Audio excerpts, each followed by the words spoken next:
Turn that on. All right, and we're live. Roy, how's it going? Doing well. How are you, Tavis? Doing well. Another week in the bag. Another Fiesta Friday.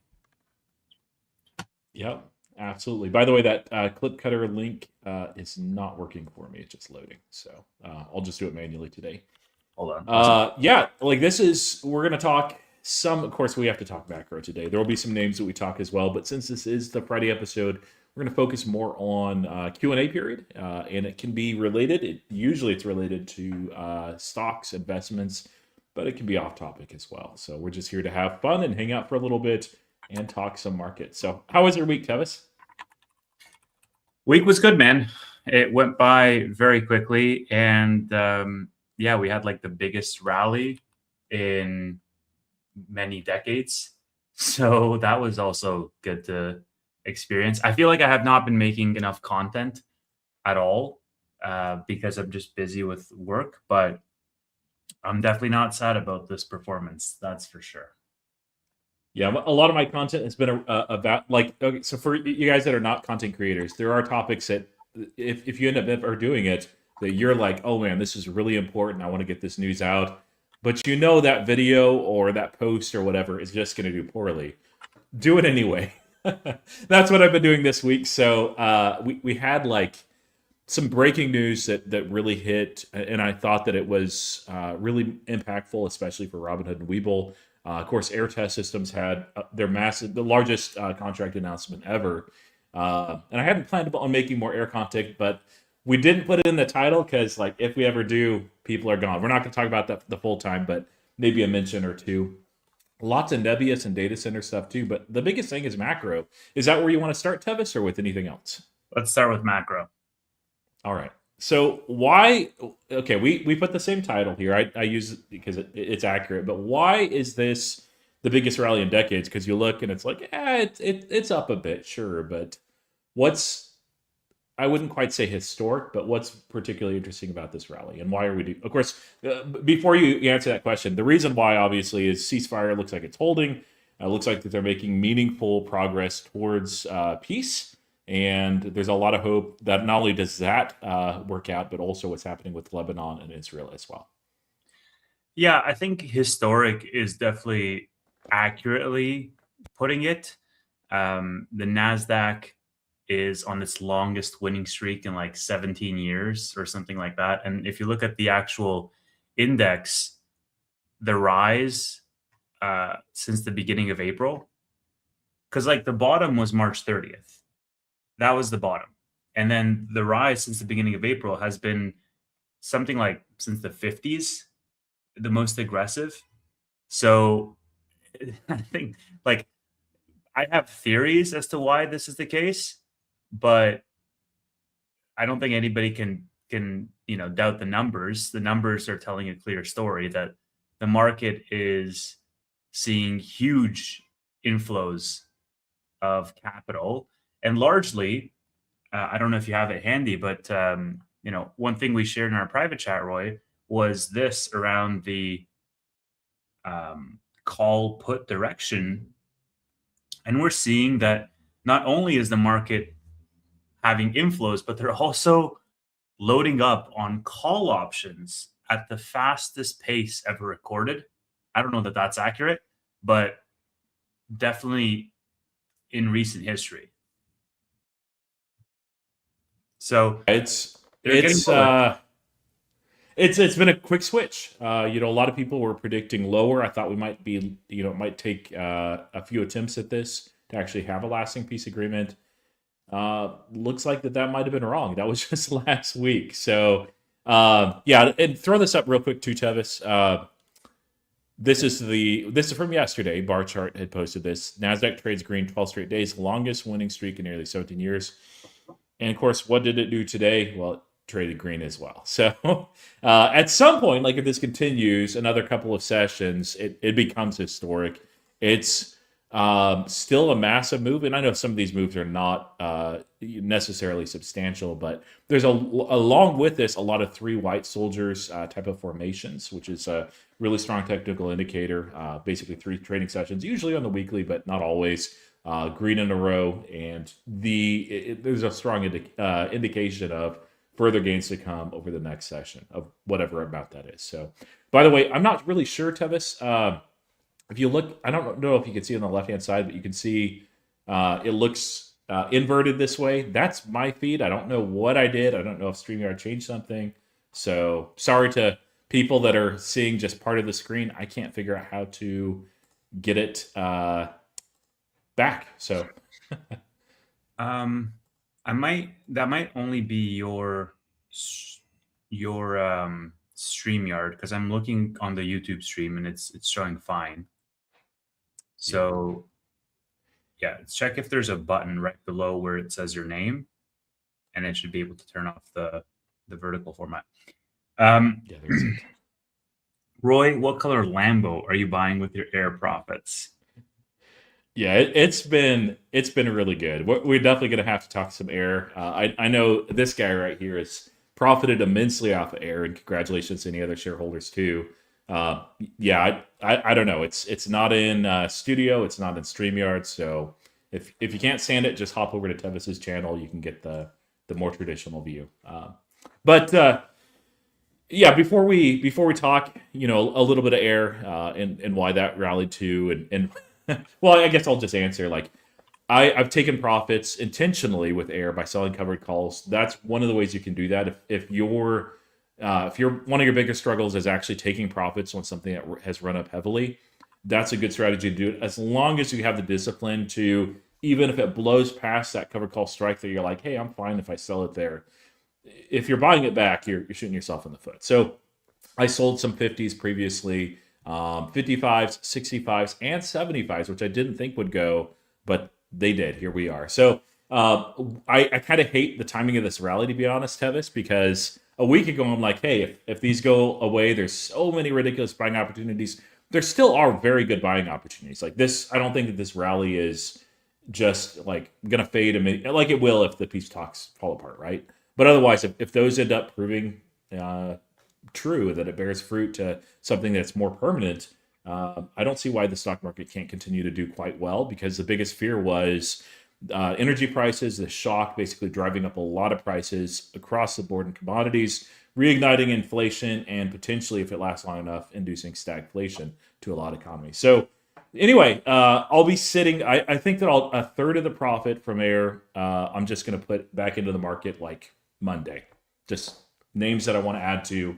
I've been adding this week as well to several names in the midst of this rally. I prefer it lower, but you can't always time things when money comes in. And then a third of it, I'll probably write cash secured puts on. And a third of it, I'm just going to keep cash for right now. Because the other thing, too, is we're entering earnings season. Well, we're not quite in the middle of it, but we're entering some big weeks the next 2 weeks. And the market will always, every single earnings season, without a doubt, sell off some things for just stupid reasons, give a really ridiculous entry in a quality name. Oftentimes, that's a name that you've been watching for a long time that you're like, oh, I'll never get an opportunity. And then, like for Cloudflare, let's say, I don't think this will happen, but some silly little thing ticks off the algorithms and it sells off 30%. Well, I got cash all of a sudden, so I'm going to buy that dip immediately. I'm not expecting that name, but every single earnings season, there's that sort of thing. So I don't mind having a little extra cash too, just sitting on the sidelines. And then in case things don't actually prove out, if it does, great. I'll just DCA into some of those names. Higher prices, but it is what it is. Yeah, it's so fun fact, Roy, Meta is up $100 from where we bought it on stream. And it feels like, what was that? Last Friday? No, 2 Fridays ago. Was it 2 Fridays ago? Or it was a Tuesday. Like a week and a half ago, basically. This rally has not given me any chance to breathe at all. And right now I've been writing covered calls on a lot of things. And it's a matter of how long does this last? I quite think we might have a pullback one of these days. I don't know. I closed my covered calls on VG today. Granted, I closed them for like a couple of pennies. just so that if there is some things that are happening over the weekend, that we can that I could still, profit off that rally up from BG. It's funny because, yeah, that's the direction we're heading, which is, towards peace. But at the same time, there's so much broken telephone. Like Trump comes out and says something, and then Iran, the next like 30 minutes is like, oh, that's fake. And then Trump is like, Israel is prohibited from doing anything. And then 30 minutes later, Israel goes and does something. It's just like, dude, I don't even know who to trust anymore. Um, it's very precarious. Like it still feels precarious to me. I know the market is going YOLO all in kind of thing, but I guess maybe I'm a little bit more cautious because I am in margin right now, right? And Ooh, yeah. still, like, regardless of being in margin, like it's largely played out because the market has rallied. Um, that last 100 shares of Meta that I bought, that was in margin. But I don't really want to sell those 100 shares of Meta. Like I want to keep that into earnings when they happen. And so it's weird, man, because I feel like,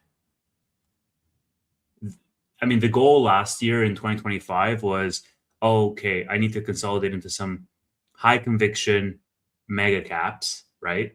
And I put 10% of my portfolio in Amazon, and now I have about 15% of my portfolio in Meta. And so I don't necessarily like, we had a drawdown and the mega caps didn't fall as much, but I didn't rotate out of them. I just bought, Nebius and whatever on margin, largely cleared off that margin.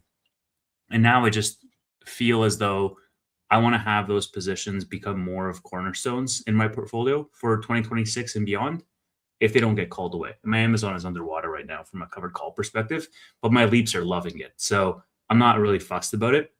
But the wider point that I'm trying to get through is like, it feels like we're out of the woods, but I've had this feeling before, and it's turned out, Yeah. there's like A another bull trap. exactly, exactly. Yeah, No. we're going to stay on that topic for just a little bit because I think we could be wrong. And as always, this is not financial advice. You guys need to make sure you do your own due diligence. And actually, on that, the importance. We just need to reiterate this a number of times.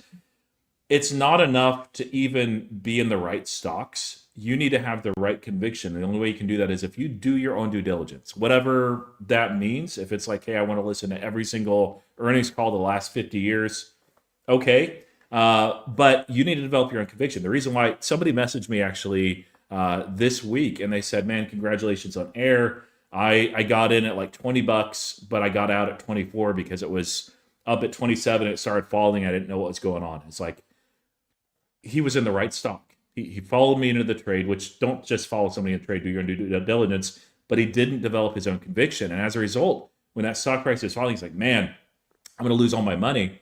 And he messed out on some potentially life-changing gains. I don't know the sizing of his portfolio. So always, always, always develop your own conviction. By the way, too, before we talk about why this rally, I think, really does have legs, as long as the peace talks do go well. That is the big if. Trump is a wild card, It's two streams that I have. So if you guys are watching it in this vertical portrait mode, you don't like it, just hop out, see my channel. You'll see the other one there. I see the setting for next time. It's a new StreamYard thing, so my apologies. But yeah, that's what's going on. I was like, man, why are there so few people that are viewers? It's because I essentially have two streams going on at the same time on YouTube. Not Oh, ideal. I see what you did. You did orientation, landscape plus portrait. Yeah. I see it in the settings. Okay, cool. Yep.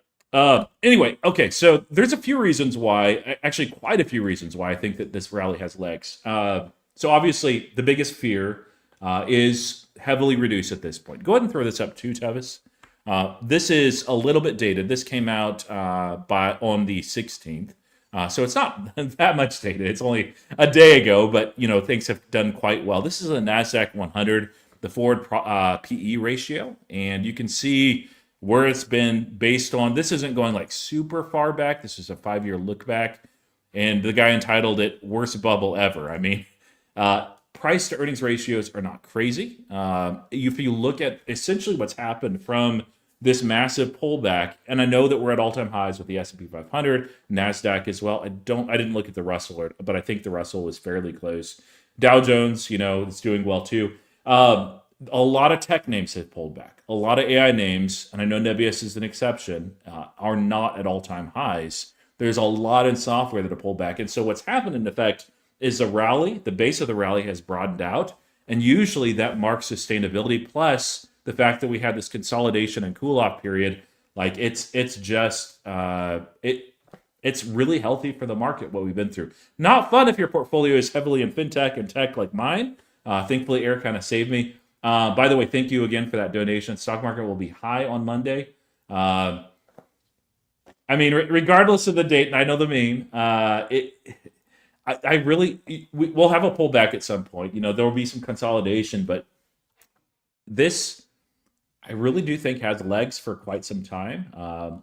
Now, the question is, Tevis, I think you're in agreement with me that it feels like we're probably out of the woods as long as the peace talks do go well. There's always something, but there is, a lot of seasonality in a given year. So there's the old saying, sell in May, go away.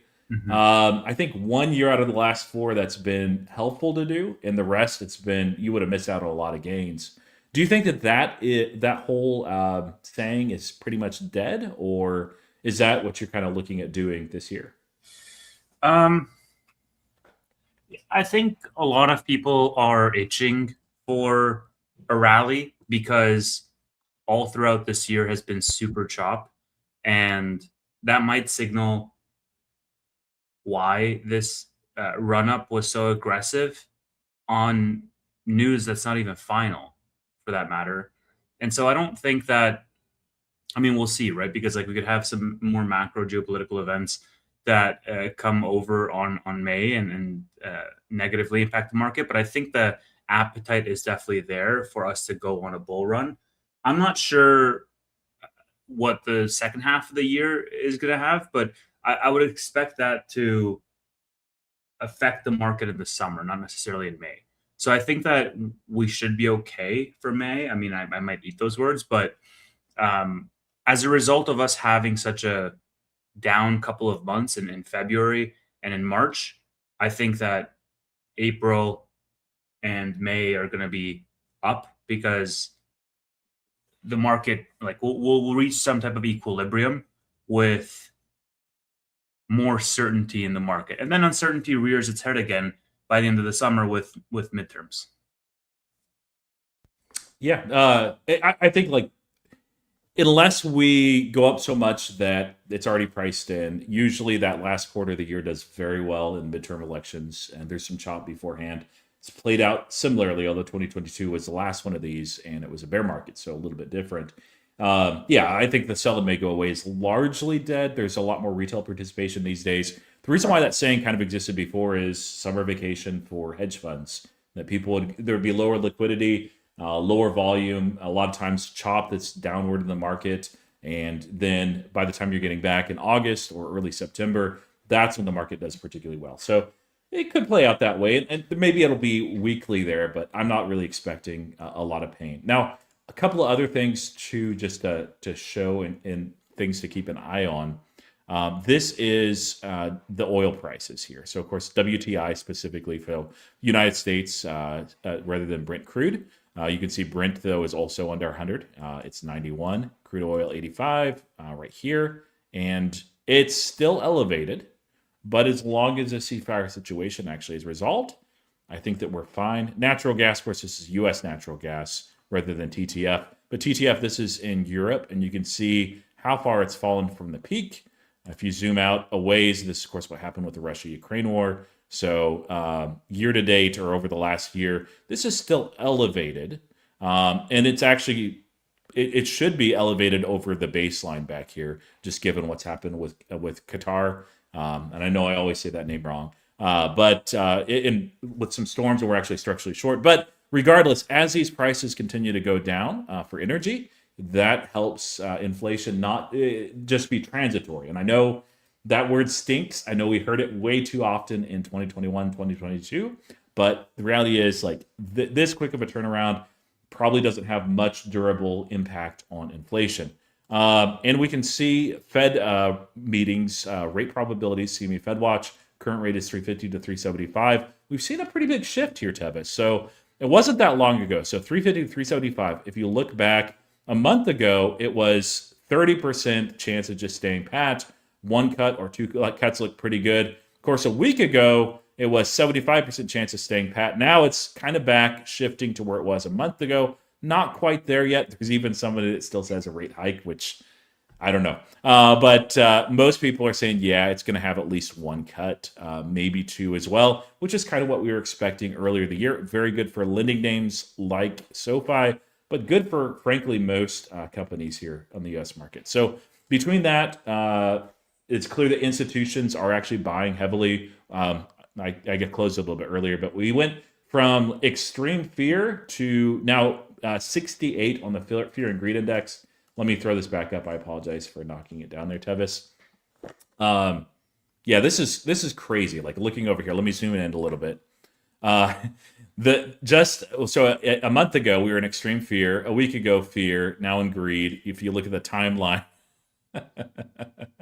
you're right. Right at the end of March, we were pretty much at the low point there. Extreme fear. We did see a little bit more, of course, back in November. But there's a lot of things that are building into this, and it's not.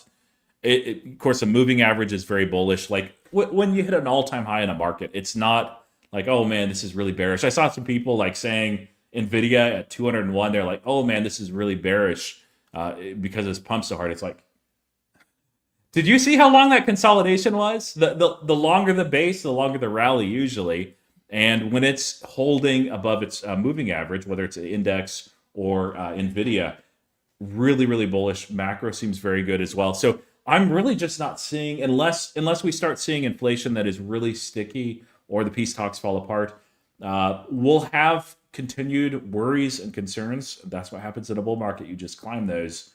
But yeah, this has been a great week. So I'm kind of curious with people in the comments, if you went from red to green in your portfolio over the last, let's say since April 1st, well, let's not even do that. Just this week. If you did that, just say, yeah, went red to green, or I'm positive finally, something like that. For me, it surprised a lot of people, but that was me this week. I was barely down entering the week. Air had held me up quite a bit. Robinhood, SoFi had been brutal. Of course, they rallied quite a bit this week. So we're now at the point where, even if there's a pullback, I'm probably still green. But, oh man, look at ClipGrid. Went from negative 12% to positive 24%. That's crazy. Yeah. I had a very similar type of move. My portfolio is up 29%, something like that, year to date.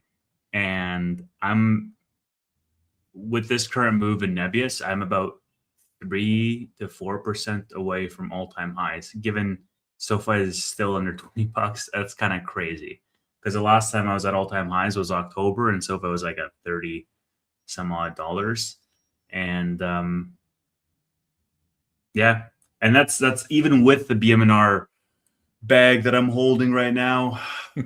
So if BMNR decides to go back to 40, and if SoFi decides to go back to 30, and Nebula stays where it is, then I'll be a very, very happy guy. But this has been the single biggest month for me, Roy.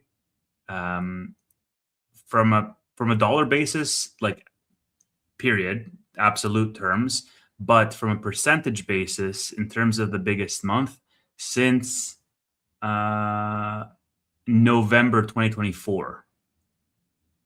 And yeah, currently up about 20.5% month for the month of April.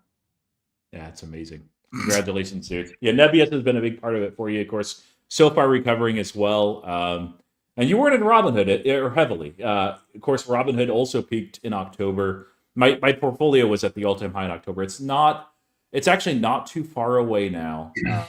Another week like this, and it might be back to an all-time high or very close. But yeah, it was just down and brutally so at some points since October in that high. Robinhood, of course, got cut in half, and man, it had one crazy week. I saw it just blowing up covered calls. Did you see the news on why? or at least my hypothesis why. Yeah, it was the 25K rule. That's what you're talking about. Yeah, yeah. Both both Y- SoFi and Rob, like they both ran on that for a couple days. Yeah, I saw Webull as well run very heavily, and I think Webull and Robinhood, out of publicly traded stocks, have the customer base that benefits the most from that. So, yeah, Natalia, you have a great point. Insiders are dumping, and yet the stock had crazy news, biggest order ever. It was actually larger than I had expected at that point, which is why I think that it wasn't fully digested in the stock price. Gain indicated in that they are looking at some following orders that'll be by the end of this quarter, so the end of May, that are either brand new customers or on the very largest side. They have a ton of irons in the fire, and so like that's a scary thing right now. I only have a little bit, well, because my covered calls intentionally are sold off. I did sell a single strike. Was it a single? No, I've sold several actually. It was 25% of my remaining shares because I forgot I did it in the other account too, which I didn't now, at $95 for next month. And I'm like, I think I made a mistake on those because I'd rather not get rid of those. But it is what it is. If insiders are selling, like sometimes retail, we're like, hey, well, I'll never sell this company and I'll never take the, no, like the market's there to do that. Now, if you're long term and you don't want to take profits, don't take profits. Let it run. But yeah, insiders sold a lot. But this is also a good reminder to us that just because insiders are dumping, it doesn't mean that it's bearish for the stock. Like it can be, but they were selling at lower levels before this news, which Gain had talked about in the earnings call. So, yeah. Yeah, man. It's I mean, like, what do you expect, right? You had a 3x in air, 4x in air, and it's like let it breathe, Four plus. yeah, it's like let you know My portfolio would be so beaten up without air. So they did everything you expect them to do, right? Like insiders selling, they issued more shares, to raise some money. Like it's yeah, I would say you shouldn't be sad about that. Not you, but like whoever's watching shouldn't be sad about like, oh well, insiders are selling and this and that. And like for me, I still have covered calls on air that are at $65 for May. And I was DMing Roy. bye. Yeah, I was DMing Roy this week, and I was just like, you know what? I could probably roll these out to June for 75 and get a net credit, or I can roll them out to September for 95 and get a net credit. That's how crazy the IV is on air. I don't know if I'm going to do that or not. I might just say, thanks so much. I got $5 for those 65, so $70 break even. That's fine. I missed out on like $15 worth of gains. I still have shares left that I wasn't writing covered calls on. A super small portion. I'm probably going to end up selling those. And that's it.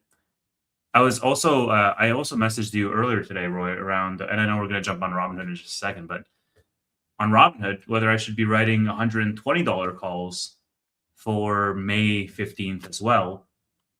And yeah, I don't know. And those might get going away too, but I don't know, man. It's a crazy time to be alive. It's so like where we were 2 weeks ago and where we are now from just the overall sentiment and what's going on. It's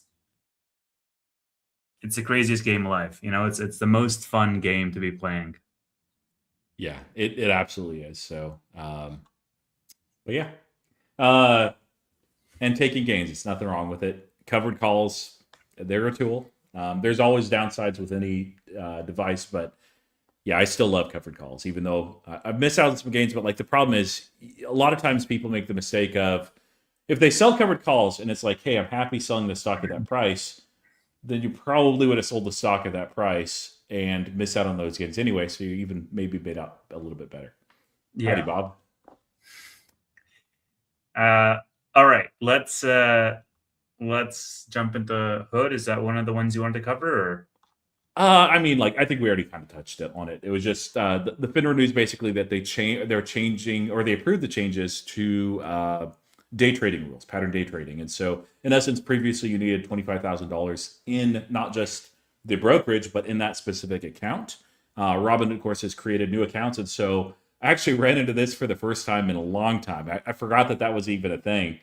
And I did a what would be flagged as a pattern day trade. You're allowed a certain number of these uh, per 6 days or 5 days. I'd have to double check. But regardless, that rule's going away. But unless you have over $25,000 in the account, now it's basically ensuring that you have the right amount of either margin or cash in your portfolio to be able to execute that trade. So it's a lot more of a simple rule. It's not discouraging to traders. There's a lot of new people that are on Robinhood and also on Webull, and this is why I think that these two benefit the most from it, that are just brand new to the market. And when you're new to the market, you know nothing about pattern day. You might not even be trying to day trade. You're just moving a few things around your portfolio, not thinking anything of it because you have buying power. And all of a sudden, you start getting flagged for this.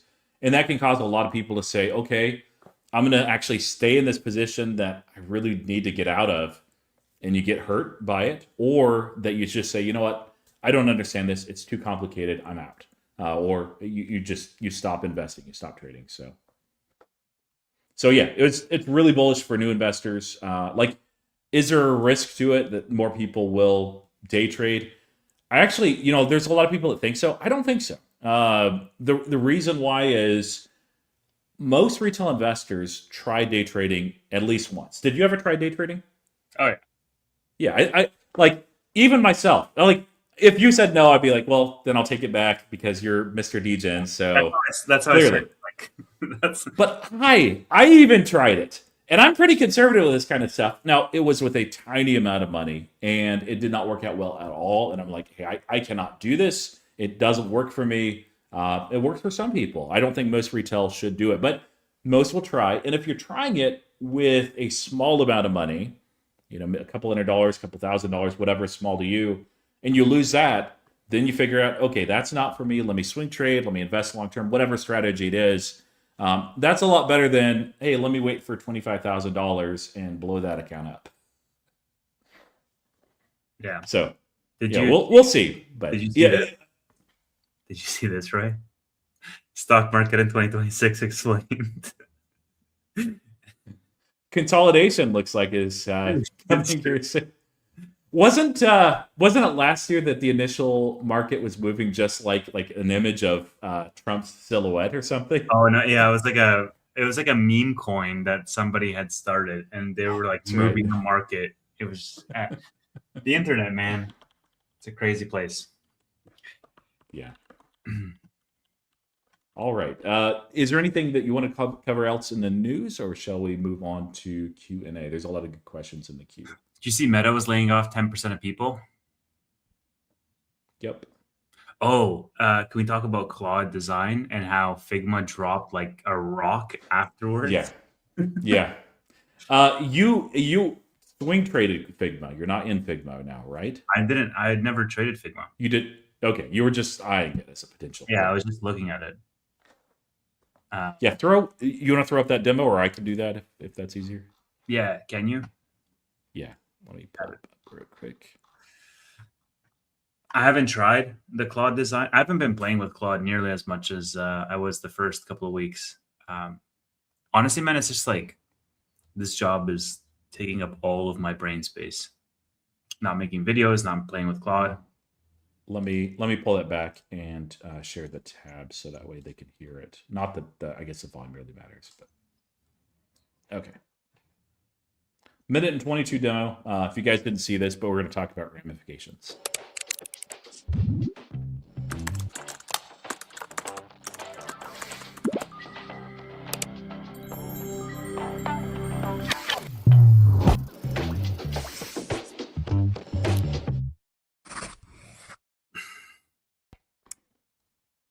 Pretty awesome. I like Figma as a product quite a bit. I've eyed it, ever since it IPO'd and it fell off a cliff. I'm like, maybe at some point. For me, my take from this is like, yeah, I'm not going to touch Figma. They might be fine. it's in the too hard bucket, like to know, and there's easier opportunities elsewhere. So, what was your and then the other take that I have from this inference, like it's Yes. inference is there's all kinds of estimates out there what people think that the needs will actually be, and this has implications, of course, for CoreWeave, Iron, and Nebius as well.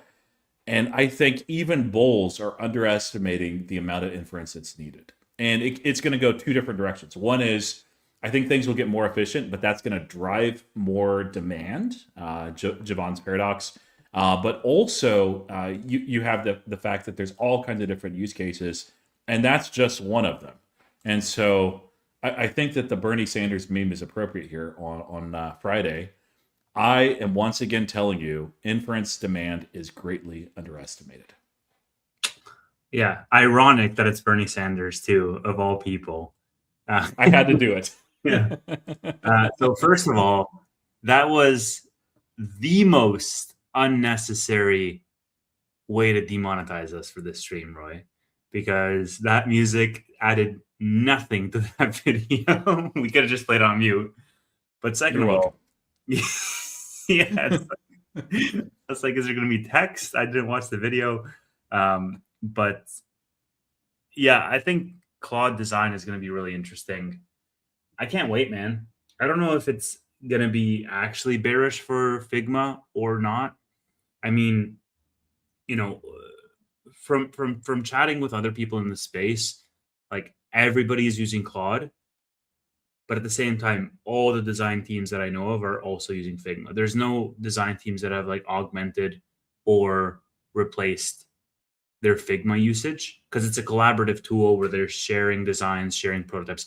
However, what I'm having my product teams do right now, Roy, is and I heard this from actually I don't know if I can name the company, but like one of the top financial companies in the world, and their SVP was having all of their teams be prototype first on the product side.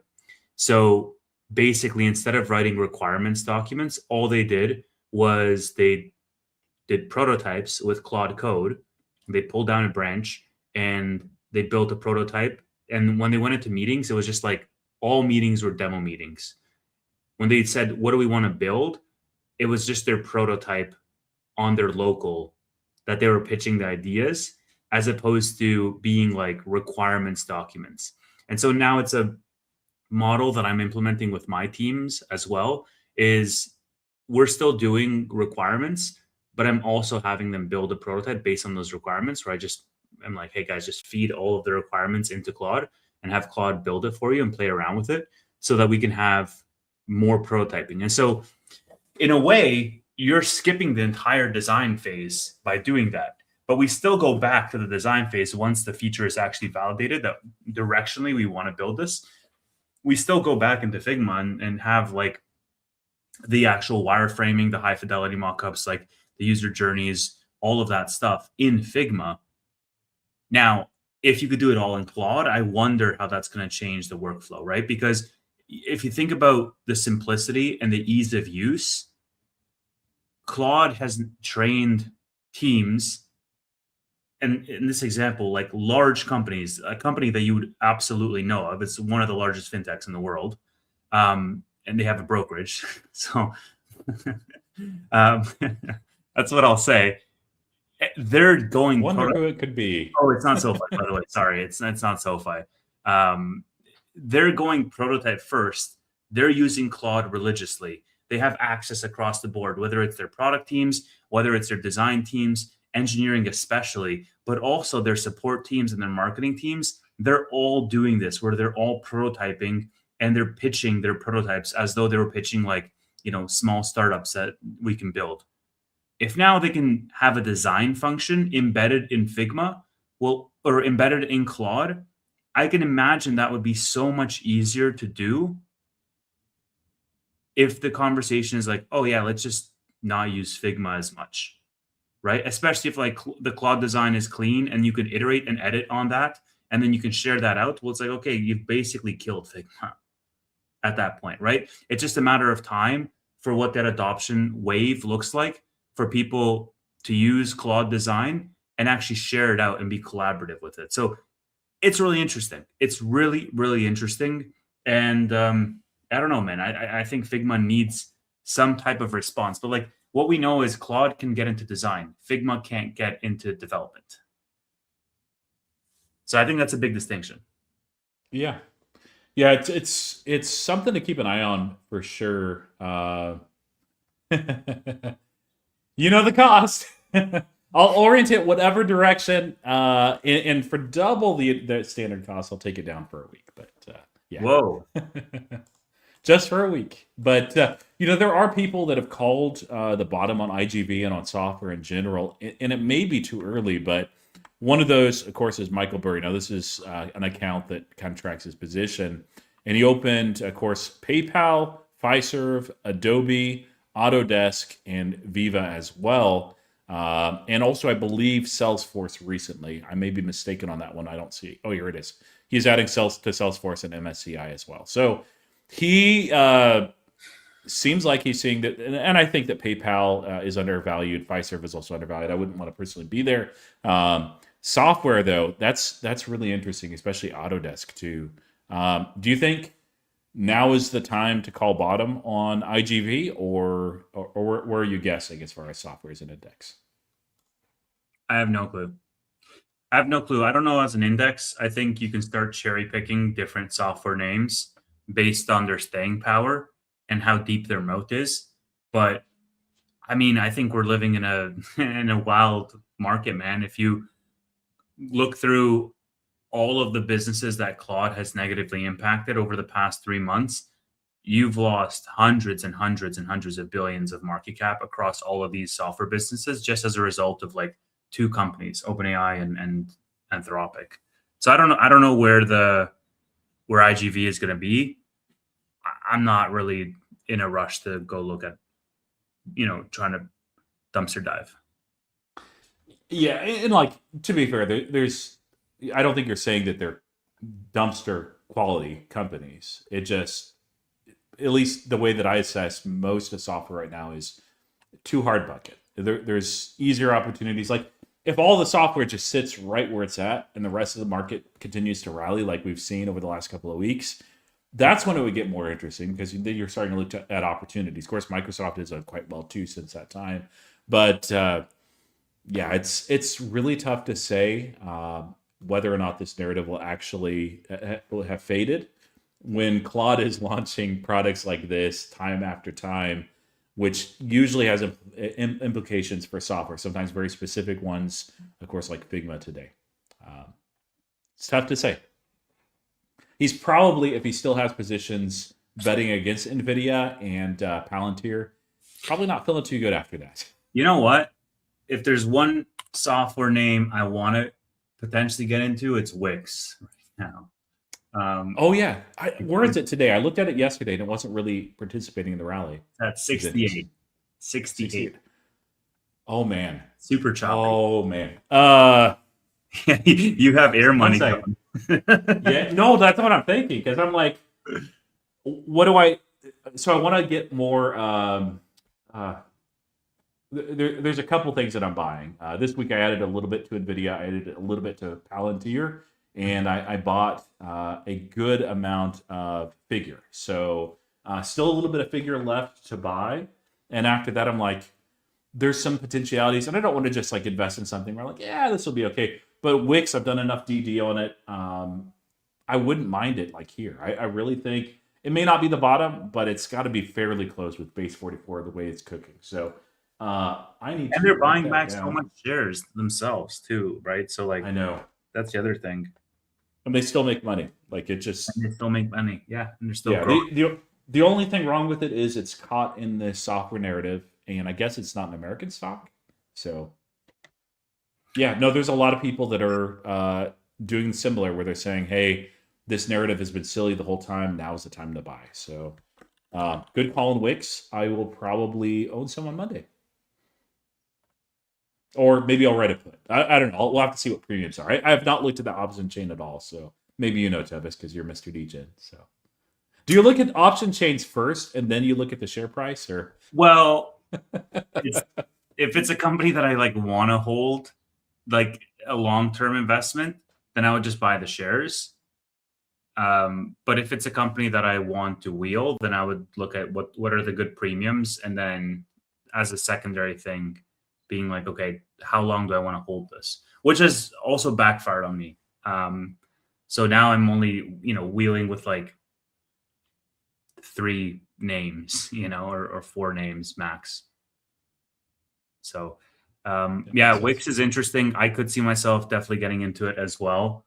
I'm sure if and when you do get into it, I'll be really tempted to jump in as well. Maybe I'll just sell the rest of my Air, and then we can just both go in Wix instead. Yeah, and there's a couple of questions on Wix specifically. Oh, so actually, real quick, Moxicha says Figure AI, isn't that private? Figure Technologies. It is a fintech. They leverage crypto for their lending platform, and it is a platform. There will be some interesting content over the next couple of months on Figure. I'll start doing that on YouTube. Now I have some on X as well. And then on Are we getting a into couple of Q&A? people Is that asked. what you're saying? Well, this is related to, yeah, I think that that's coming up probably very soon. And we also, I see some Q&A questions on hymns. We should talk about hymns probably as well in Q&A. But what's the moat of Wix? It's base 44. Now, there's some people that are like, oh, well, what's the moat of base 44? Because it seems like that these come along and they do really well for a while, and then there's the next greatest thing. Well, the reality is the more people continue to build and use and get familiar with base 44, oftentimes they're like, hey, I love it. The tool is doing everything I need. They're not looking for the next best thing or the next up and coming thing unless there's a incredible reason to actually switch. And I just am not seeing it. So, Well, there's also the fact that you get everything out of the box. So, for example, if I go through Claude and I want to build a site, I have yeah. to figure out what am I going to use for my database. I have to have a repo. I have to do a deployment service. So there's all these, like I have to do like go to like a domain name provider to buy one. There's all these like different other tools that I need. And so right now I'm paying for Claude that does all of my development for me. But Claude is linked to like 5 different services that all play a role. Whereas with companies like Base 44 or Replit or any of these, it's all out of the box. And you pay a higher premium for it to be all out of the box, but you pay for convenience on that. So that is one of the areas. Now, it's nothing that like Anthropic can get into that tomorrow if they wanted to. So it's not really a moat, but it's like the on ramp for people building with AI because it holds your hand more than Claude would. Yeah. And as Ben Lee said, Wix paid 80 million for base 44 less than a year ago. If they were wanting to sell it today, I don't know what they'd get for it, but it would be a lot more than 80 million. A lot more. It's grown tremendously. That was a really good acquisition by them. So if it wasn't for base 44, I would not be interested. But yeah, it won't be like a massive amount, and it's going to be a swing trade. I don't know that I want to hold it like super long term or anything, but like over a year, I wouldn't mind holding it. So Yeah. Yeah, and Claude could definitely get into that, John. It's just a matter of what's on their priorities list for the next features they want to roll out. They're too busy disrupting cybersecurity and design tools and actually, changing entire like did you see the news that they were going to give access to the US government to the latest like Mythos, whatever it's yeah, called. which Um, is really it's an interesting switch from where they were 2 months ago. it's just like Public enemy number one, Dario, and now it's like, oh, okay. it's like you're going to give access to the model that everybody suspects is AGI, and it's way too powerful for common people. You're going to give that to US government. It's like the monkey with the AK meme. Um, we'll see. Shall we jump into Q&A? Sounds good. Okay, let me mark it. All right, you guys know the drill. We have 28 questions bookmarked. I'll try to stop the queue around, I don't know, 36, 37. So about 10 questions left you guys can ask. And we're going to go in order. This usually takes about an hour or so, but we'll see how long it takes today. Why is Roy's view different than Tevis's? Because he's doing vertical. It's a one-time thing. Yeah. Are either of you looking to get back into hymns? Why? Because it's gone up a bunch. Well, no, the peptide stuff. So let me pull it up. Mm. Did you see the peptides news and content? There was a couple of different I saw things. there was like increased like traffic around it. I don't know that there was actual news. Was there? Yes. RFK Jr. Today we took a long overdue action to restore science, accountability, and so forth. Now, after nominators withdrew 12 peptides, the FDA will remove them from Category 2. We'll bring them to PCAC in the next 2 meetings beginning in July, where independent experts will rigorously evaluate each substance on a scientific merits using full clinical. And then here's the list. And so, in essence, basically, there's been a probably gray market, I think is the way it's termed for peptides for a while, that you can order peptides that are not designed for human consumption from these labs that it's supposed to be for clinical, but I mean, it's kind of a wink, nudge, nudge where people are taking them. And this is actually, it's been needed for a while, just a common sense step to get some regulators and regulation involved. And then this will end up like with these, some of the names, I guess I have heard of this one. I have no idea what it does. I'm not really into peptides, but I'm sure like some peptide guides are like, oh man, KPV, whatever that is. But why HIMS is such a beneficiary, I think. No, that's not a. Yeah, there's a lot of people that are excited about this in the field, but obviously HIMS bought a peptides facility last year.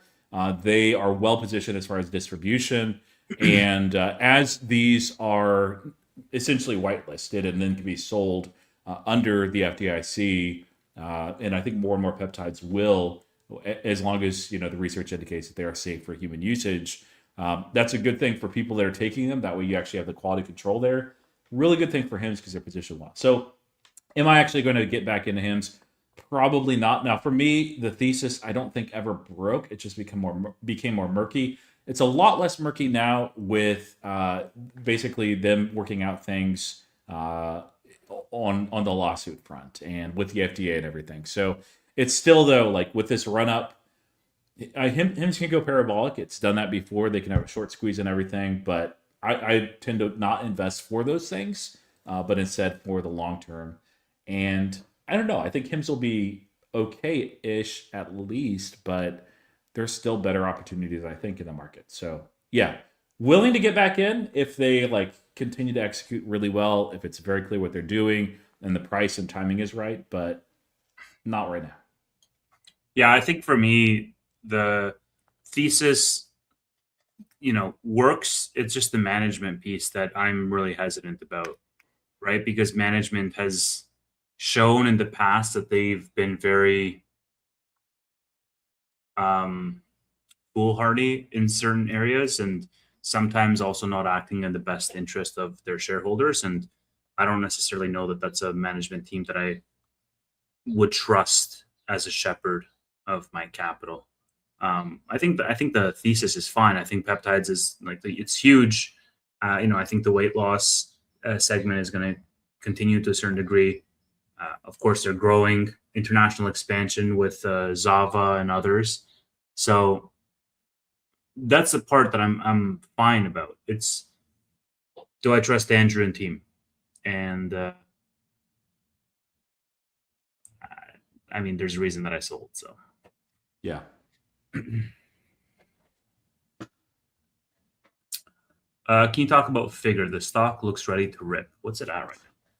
It's at 30, 36 or 38. I've been adding to it heavily. I will add to it again on Monday. They have earnings in, I think it's 4 weeks or 5 weeks, but they have preliminary numbers.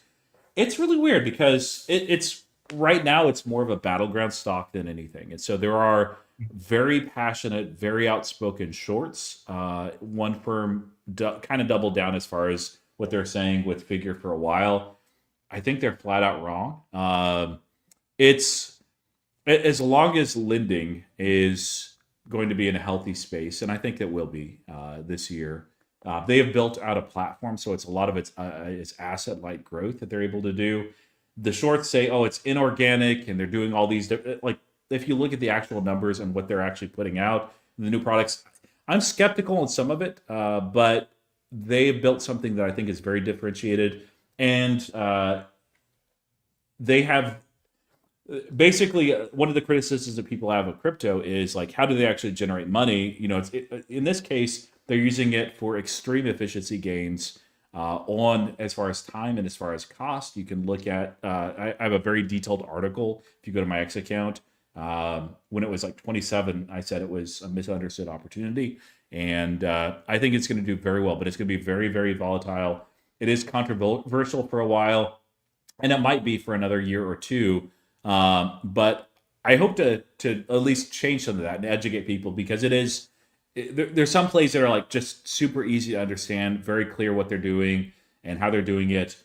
Figure is there's still some things where I'm still trying to figure out this piece of it to see what they're actually doing here, if it's actually going to be a real opportunity or not.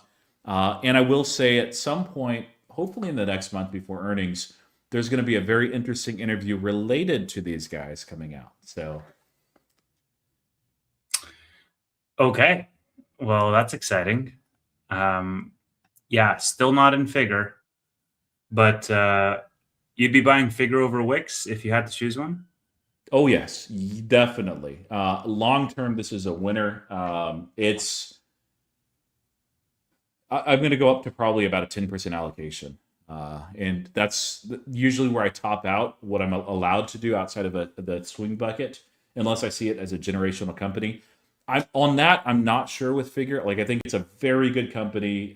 Cagney is a founder of both SoFi and this company as well. Tannenbaum's a CEO, great CEO, really, really good product. Are there others that could eventually move in that space? Yes, but I think that they are so far ahead of anybody else, and they're more than just a HELOC company. Like, that's the thing that shorts miss is that's where they started.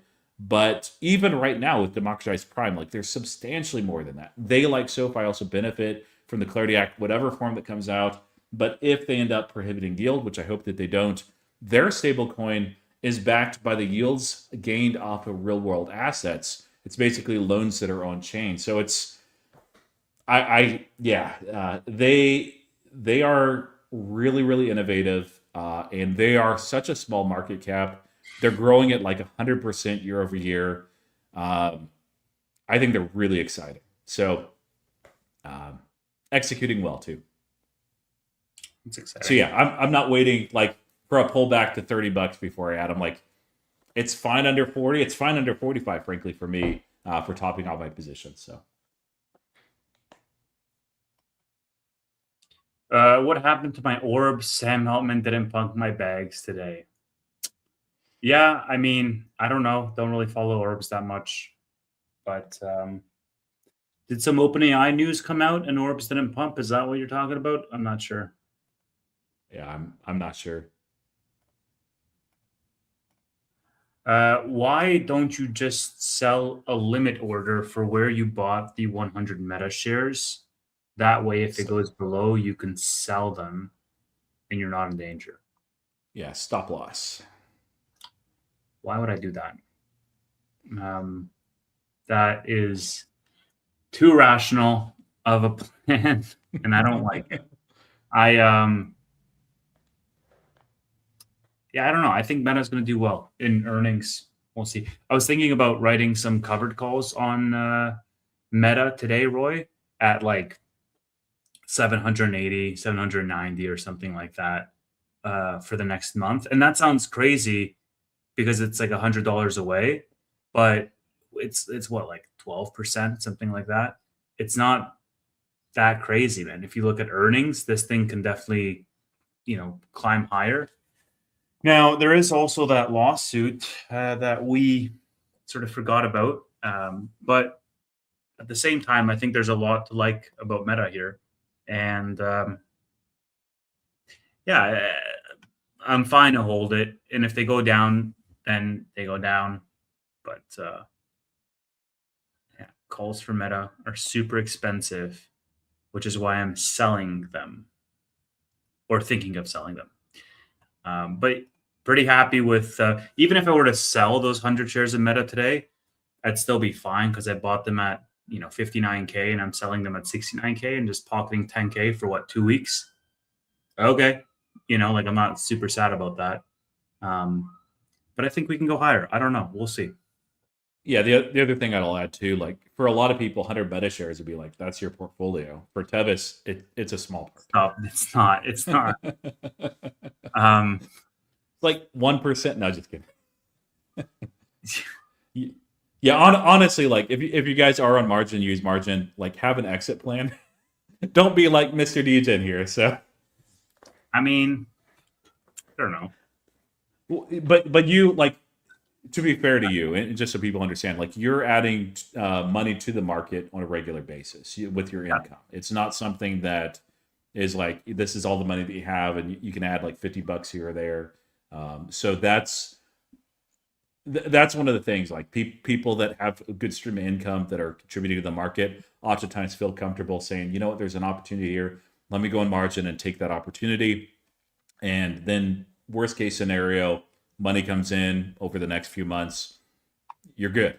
I did that with Air Test Systems. I had a chunk of money coming in. It's the only time I've actually used margin for a buy like that. And I'm like, okay, it's $21 a share. This is stupid. Let me buy up to the full allocation at 10%. And yeah, that worked out really well. Got out of margin fairly quickly, but I knew I had money coming in. It was guaranteed, like it was on its way. And I just didn't want to wait and risk it. I mean, we did it live, man, right? Like I was already like 12, 13K in margin when I bought the 100 shares of Meta, after hours.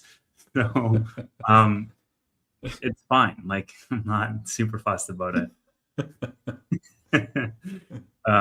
Okay, let's move on. How do you guys think this war and high oil prices affect the consumer and inflation numbers down the road? Uh, yeah. The one of the problems with energy and oil, especially the gas pump prices, is that they come down slower than they go up. Not quite as much on the futures market, commodity markets, but so inflation will be somewhat elevated probably for the next few months over where it has been. But I still think that we can attach that transitory word on there. So it may delay one of the two rate cuts this year. I think that we probably get a rate cut though. I'd be surprised if we didn't. Yeah, it really also depends on how prolonged this conflict is, and largely if it's not, all that prolonged, if it doesn't drag out, then it won't have a big impact. It'll be just a shock to the system, but it won't be a fundamental change that will require, rates to change or inflation to change over the long tail, right? And like, what has it been? It's been a month. So it's not like Ukraine, Russia, for example, like that would definitely affect uh, the markets way more, or the economy, I should say, way more, versus something like this. It's not. It hasn't been around long enough to actually do some systemic damage, in my opinion. I could be wrong on that, but Yeah, like so. The one thing that I'll add too is oil, of course, is coming down. A lot of these commodities are coming down, but there are still a lot that, even though Hormuz is fully opened right now, that are not yet able to start shipping out their commodities. Some of these they take a while to get going. So the most prominent is in Qatar, the Ras Laffan field. Previously, before the damage, they estimated it would take about a month to get back to full capacity. And it's not just natural gas; it is 25% of the world's natural gas. That has been damaged, by the way. So some of that, about 15% of their production, is going to take up to 5 years for them to actually repair, sadly. But 30% of the world's helium comes from that. A lot of what's needed as far as fertilizer also comes from this as well. So yeah, it's not going to be like, hey, we have a peace agreement, great. All the prices go back to where they were before. It takes time, but I think by the end of the year, we'll see this is just transitory. So yeah. Do you think we're going to go back to normal soon? Yeah, I mean, we'll see this week what happens, but it's definitely a possibility, a high possibility, probability. I think so. All right. What's your opinion on the SaaS apocalypse? Buy or stay clear until we can see who the software AI I think we answered this in our segment around SaaS, around 41 minutes into the stream. Yeah. Amazon at 250 maybe can reach 270 for earnings. Yeah, it was at 258 earlier today before giving up a lot of those gains. 270 for earnings. Oh, but like at that point, I would probably be looking to close those leaps at like 50% profit or more. Granted, they're 2028 leaps, so I have a lot of time on those, but I think the max is 280. Like the max upside is 280 for those. So I think like what is 270? It's like 10% away. Yeah. Yeah, Less. we can definitely hit that. It's less than 10% away. And the way that Amazon's been moving, it's like how like what has Amazon added this week alone? Right? I would. Amazon's been up 6% this week. I think the wild card is if they announce that they're raising capital expenditures, then they're probably going to do another raise, an issuance, and as a result, that stock price will dip. So I think between that and then Jeff Bezos likely selling, like he loves to do, and he deserves to. He built this company, you know. I would probably say probably not. Maybe it'll touch it and then sell off in the next week afterwards. But I mean, if I owned Amazon, I would look to get cute with it. I'd just hold it. Yeah, that's also true. And I also think that if Jassy is talking a lot about the chips side, then that could also give them a nice little pump on earnings during that earnings call. So we'll see. I definitely think 270 is not, you know, beyond reach. It's not unfathomable. I think it's very realistic. We'll see if it happens. I'm here for it, man. Thoughts on new? I like it. I'm going to be very interested to see if they talk more about their launch in the United States now that they've been approved. There's still a little bit more work to do for that to get off the ground running, but you know, it's very fast approval. But what are their aims, ambitions, goals? We can guess some. We've heard a few things, but nothing like really concrete. They might hold that really close to the vest too, but sometimes they give us a little bit more information in the earnings call. So yeah, long term, South America, it's one of like two really good opportunities there. I think this and Mercado Libre, but I'm just in this one. Tech is fine. Nvidia above 200, Nebius all-time high, CRDO big run up. Yeah, tech is high risk, and so perceived high risk, especially with AI. And as the market goes risk on, tech is going to catch a bid much more than anything else.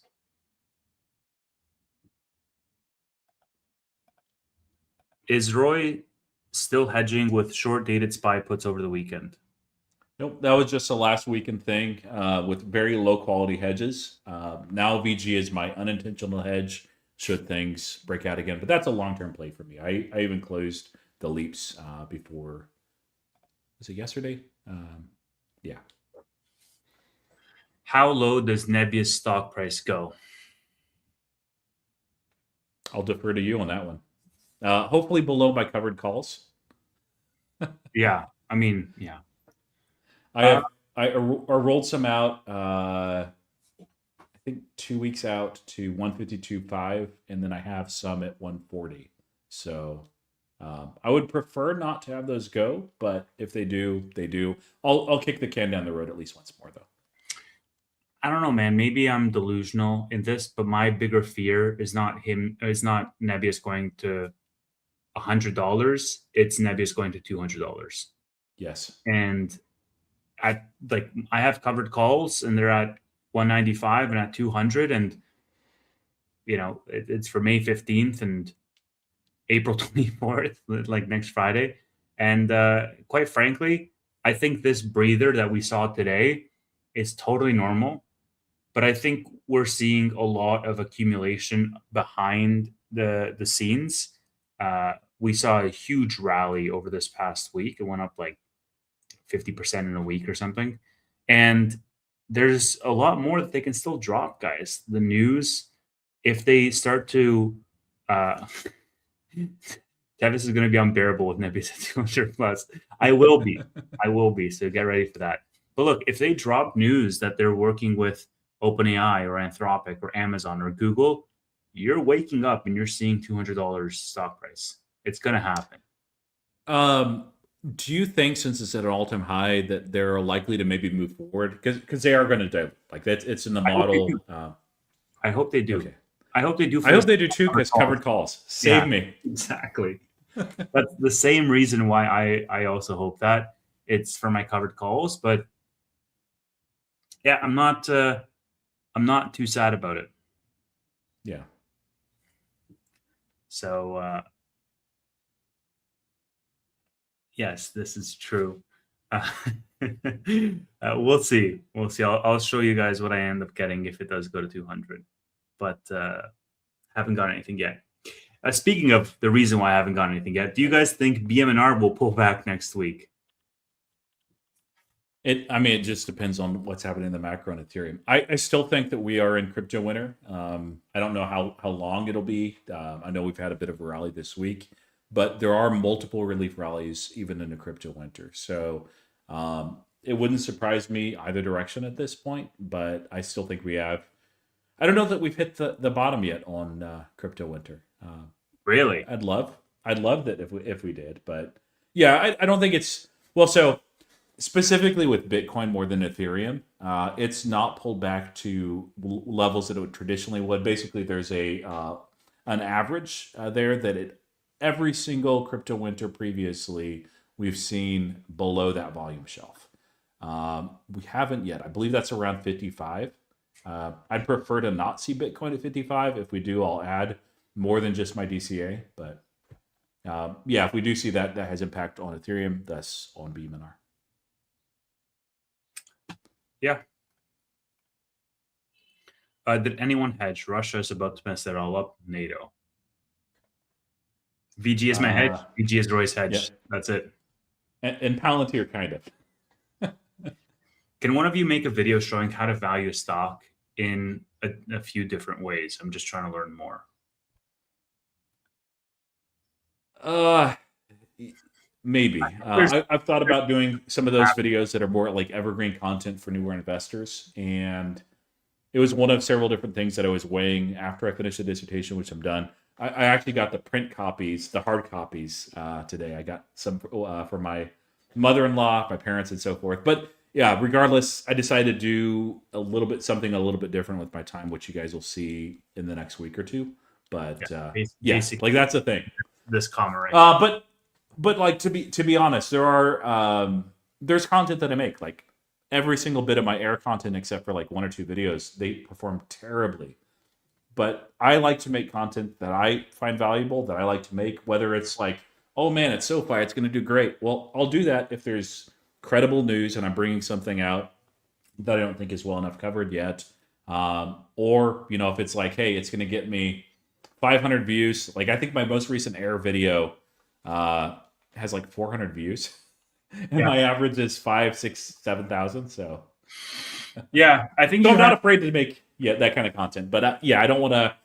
I wouldn't want to necessarily do a series where I've invested like a lot of time, effort, and energy, and then you get 100 views. So yeah, you guys have to understand the discrepancy in terms of what gets views versus where our interests are. I would love to make more videos on Meta or on Amazon or on options trade, like on all of these things. I would love to actually make content about, but I have a very finite amount of time in the week, as does Roy, because we both this is part-time for the both of us. And so as a result, we might have, I can speak for myself, I might have 6 hours this week or 8 hours this week to make content. I want to make content that maximizes that viewership so that I can grow the channel and eventually have more time to do that. And so all of these other things that I want to talk about, just I don't get to because it doesn't get views. And as a result, my entire channel is like 3 stocks And similar for you, Roy. I think you diversify a little bit more, but it's around the same Quite a kind bit more. of stuff. Yeah. Yeah, I'll do videos on pretty much every one of my stocks unless it's just something I'm brand new to and I just don't feel like I have good enough grasp. Yeah, Yeah, I mean, look, we'll say see. what you will, but BMNR is the highest viewership. Like the average viewership for me on BMNR is about 18 to 19,000 views per video. The average for SoFi is about 10,000. The average for Nebius is about 5,000. So Yep. just something to keep in mind. BMNR does very well for me too. But I'll usually put out a video like every other week on BMNR. In part, like it does well. In part, I want to keep my attention on it because I own it. And usually 2 weeks is enough time that there's something happening in the space that uh, it's not just same old like every week. Yeah. And Tevis, his BMR videos do great too. Like it's good content. Yeah. Thank you so much, Michael. Very Thank you. kind. All right, DGen question. That's what we're here for. Can you do covered calls on 2 or 3x levered ETFs? You can. Yes. You can. Be careful with those. You get like double theta decay because of that. So yeah, I've definitely written covered calls on TSLL in the past before. So firsthand, I know that you can.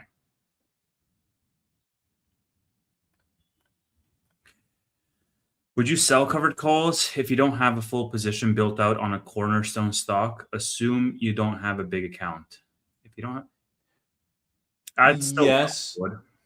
yeah, probably. And I've done it before. I'll do it again. Usually, the only times that I don't sell covered calls beyond just like not having 100 shares. So like Tesla, I don't because I don't. But outside of that, like if it's a stock that has been very compressed and is trading well under where I think fair value is, the premiums are very small. Like SoFi has been recently, Robinhood has been recently. I didn't write any covered calls until this week for a long time. And this week I'm like, okay, great. I'm going to take advantage of this move. But other than that, I'll also just be careful not to usually sell for a strike that I'm unhappy feeling. In Nebius, you could say, well, Roy, what about Nebius? Well, at 140, that's the lower of my covered calls that are underwater. The others are at 152.5. That's not quite a double, but it's pretty close in like a little over a month. I'm not unhappy about that. I would prefer to keep it, but yeah. So yes, the answer is yes. But make sure it's right for you. Like the one other thing too, Matthew, is if you have a smaller account or anyone else is watching this, the lessons you learn as a small account will help you. Like as you learn what works for you when you have a much larger account. And so this is really the time to cut your teeth.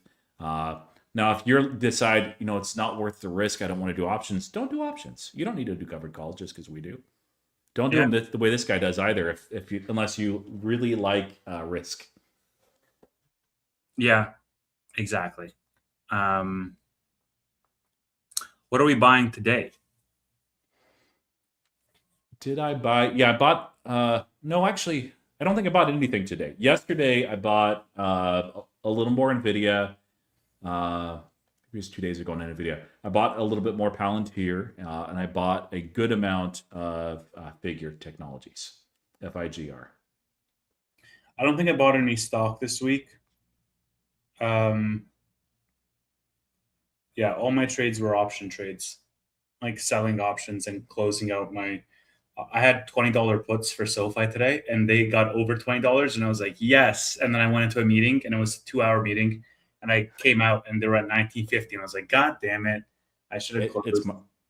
it's my fault. I posted a screenshot, Did and you? I mean, I figured I was doing people a favor, like saving them from covered calls, but I Yeah. mean, I people mean, are not grateful. So hey man, I wrote $20 puts on SoFi when SoFi was at $17, so I ended up paying 50 cents to close those, but I collected $3.10 to sell them in the first place. So nice. did SoFi get into the S&P today? It really went up. Yes, they did. Congratulations to the SoFi holders. I love that meme. Yeah. No, they actually didn't get into the S&P, but they're eligible now, where they weren't before. Yeah. Did Iran even say thank you? They didn't, but I will. So, Dr. Ron, question. I don't know why he's asking you this, but thoughts on Wealthsimple and X in Canada? Are we forever in a communist country? I guess as an American, like looking from the outside in, I'm glad I'm not in Canada. Do you Like, know what I think it's a. Wealthsimple did? What's that? Do you know what Wealthsimple did with X this week or not? No.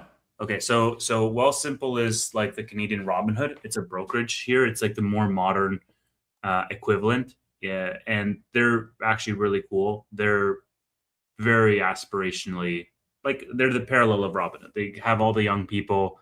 They're the fastest to ship stuff. They're the number one innovators. And so the news came out this week that X was linking cash tags to stocks.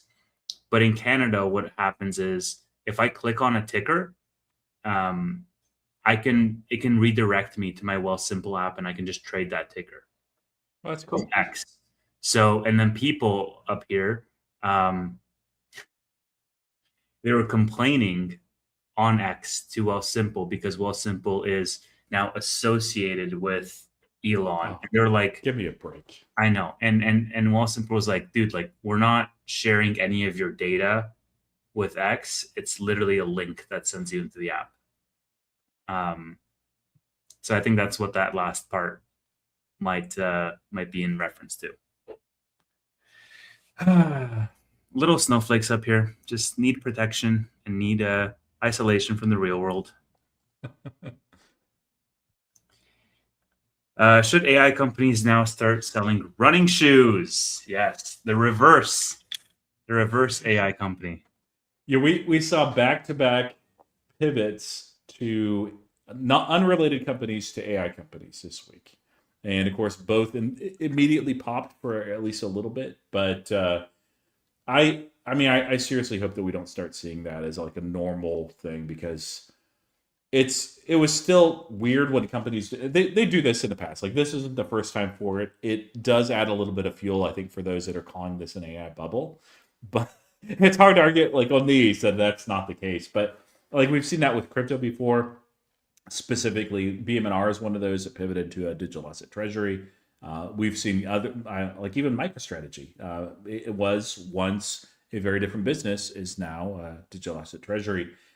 We've seen companies like C3 AI, which I really don't like, but they actually multiple times just changed their ticker and their entire focus of the company about whatever is the most interesting and compelling narrative there in the market. They're just they do have a real business, but it's well, and then the other one too. We've seen crypto companies, specifically Bitcoin miners, pivot into energy companies and inference. So it can be done. It can be done very successfully, but AI, like running shoes to AI, man, I don't know about that. Yeah, that's a crazy pivot. It's a crazy pivot. Let's see. Wix, they will the first design. They were the first design program to. Oh, they will be the first design program to get smoked. Their basic web design, at least Figma is professionals. Yeah, if it wasn't for Base 44, neither of us would be touching Wix with a 1,000-foot pole. Base 44 is the entirety of the value that we're looking for Wix. And Base 44 is an AI play. So that's why. Yeah, essentially, I look at it as they have a legacy business that still makes money, and that's going to be decreasing over the next few years. Yeah. But it's not going to immediately go to zero. And then Base 44 is growing rapidly. Eventually, that company is Base 44. Yes. Any opinion on next? Yeah, I mean, I think they're going to do just fine over the next couple of years. $6.84 right now for next. Yeah. Peaked at around $9 and now on their way back down. So we'll see where they go. But yeah, they're gonna the play for next is not a 2026 play, or maybe towards the end it will start to be. Ruby says, shorting quantum as of this afternoon. Any thoughts? I'm very skeptical in quantum, but I'm just going to keep it in the too hard bucket and not do anything with it. If I was forced to pick long or short, I'd pick short, but I would rather not. I did look up Ionic. It's up like 60% over the last week and a half. So I don't short based on momentum or even just purely based on valuation. Well, I don't short, but if I did, I wouldn't do those things. So just be careful. But maybe.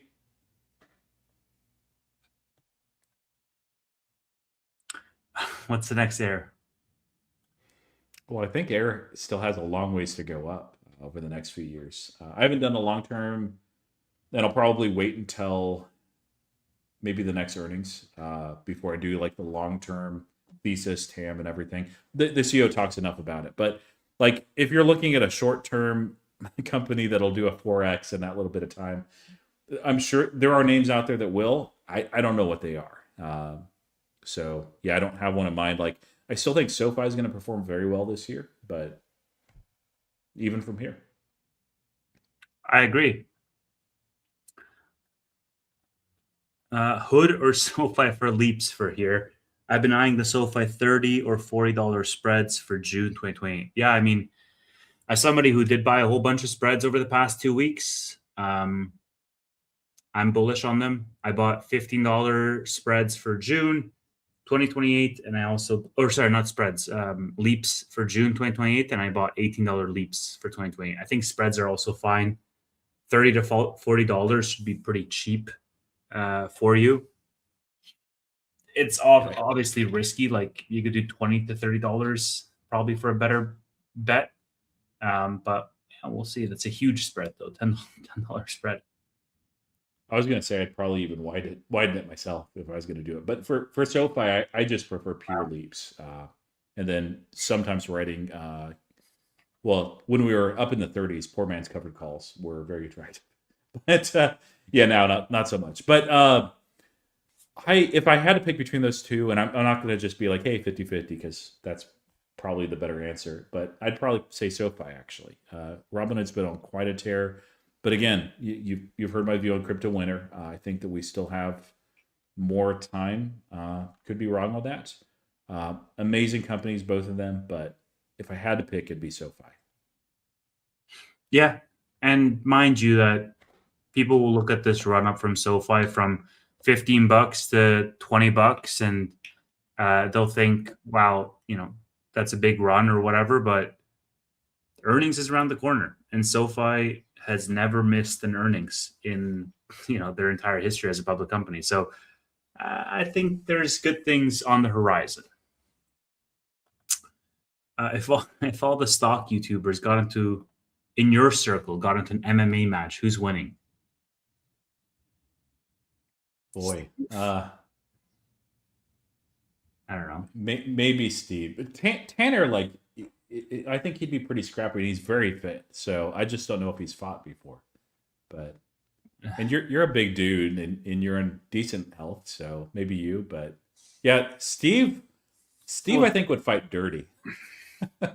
So probably Steve. Yeah, he's in New York. He's probably fought plenty of people. So yeah, Steve would use his like weight class advantage to win. Like Steve against Tanner, like those are two different weight classes right there. But yeah, I don't know.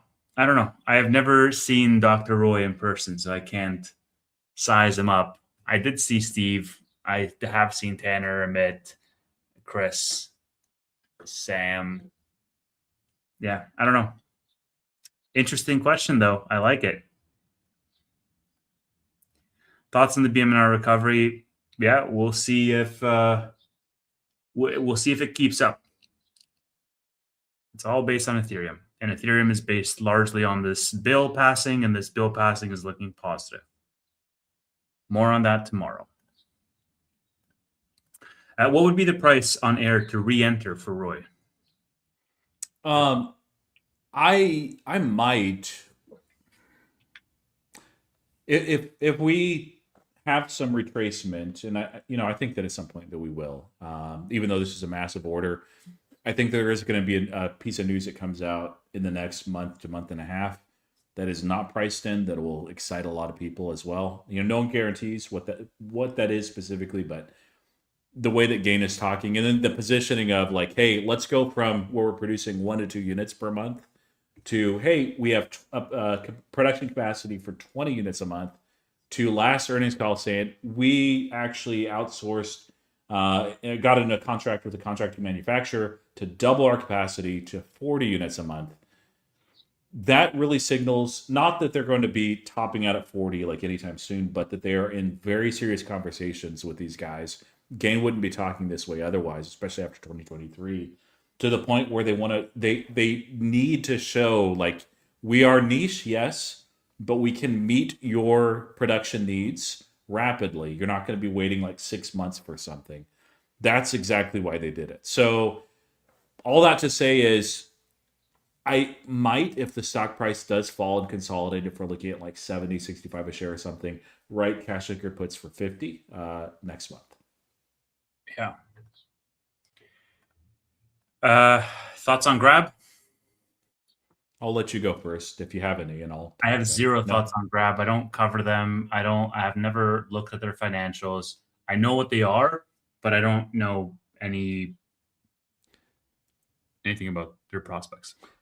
Yeah, so this Q&A, I'll kind of keep it a little bit shorter, but I do want to like touch on it just a little bit. Amit, of course, has pitched it quite a bit, and he's brilliant. It's not a bad company, and they are positioned well, but I've always seen it as just a decent company and maybe a decent long-term opportunity.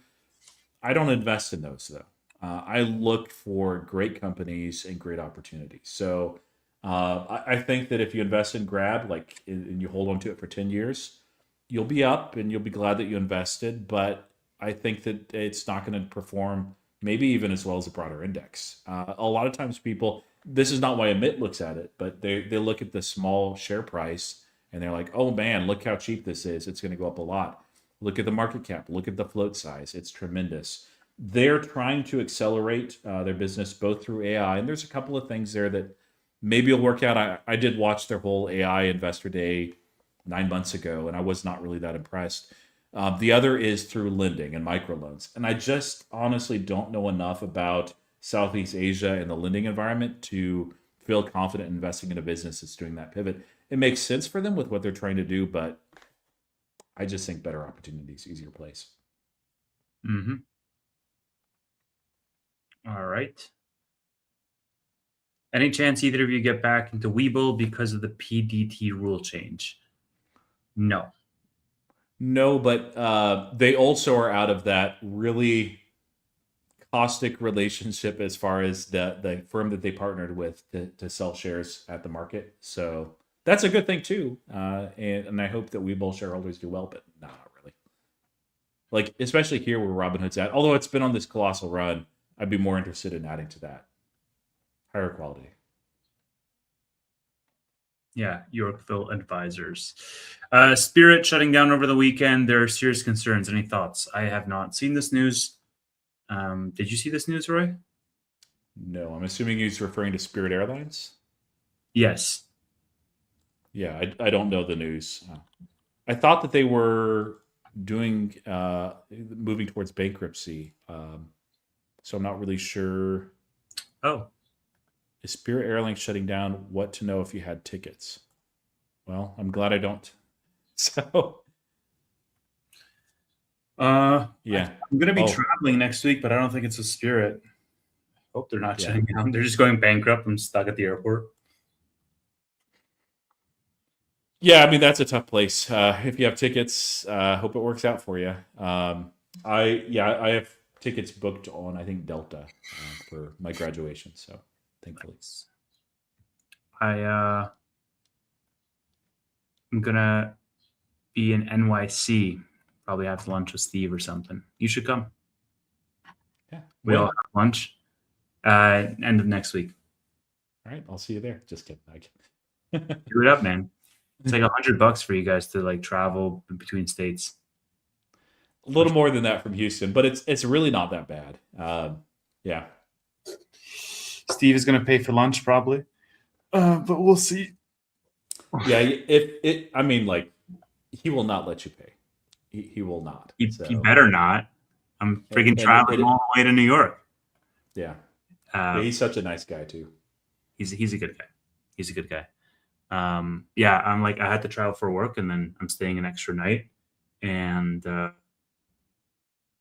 yeah, hopefully Steve has time for me with all his jobs that he no longer has, but we'll see. Yeah, should we mention? I guess we should probably mention too. Like, oftentimes we do a later show with Steve. Next week, I think that we're planning on doing that for a SoFi earnings preview. But as far as myself and Tevis can speak for himself too, like, kind of like what happened with Tanner. There's no bad blood between us and Tanner. There's no bad blood between us and Steve. But I found myself where I was like, man, it's not working for myself and my family. So this is the only show that we're, or at least I'm going to be consistently doing on Friday. We'll make an exception for SoFi earnings preview. We're not doing it tonight, are we? No, next week.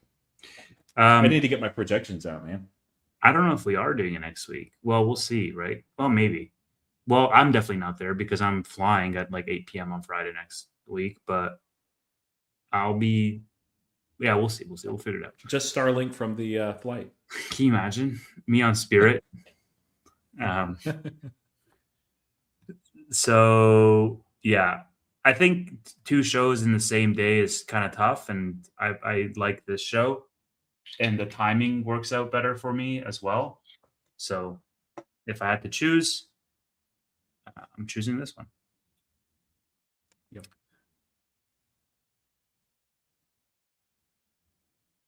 Yeah, Ruby says this is my favorite show anyway. Do you think Tom Lee will stop diluting shares after 5% alchemy? Probably not. No. They're going to be buying more. Yeah, more moonshots. You'll get shanked if you do that on Spirit. If I just start live streaming. Yeah, dude, this is crazy. Like, I haven't.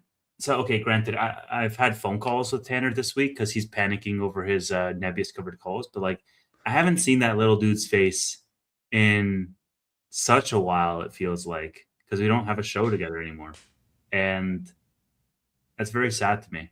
The fact that I need to schedule a show to hang out with my friend. And yes, it is Tanner's fault. So he calls me when he needs me. Yeah, and like if anyone is like, by the way, missing that show or like wanting to watch a show in the time slot, I think Steve is going to continue. He'll just have different guests on. So yeah, the audacity of Tanner calling me at all hours of the working day, like 10:30.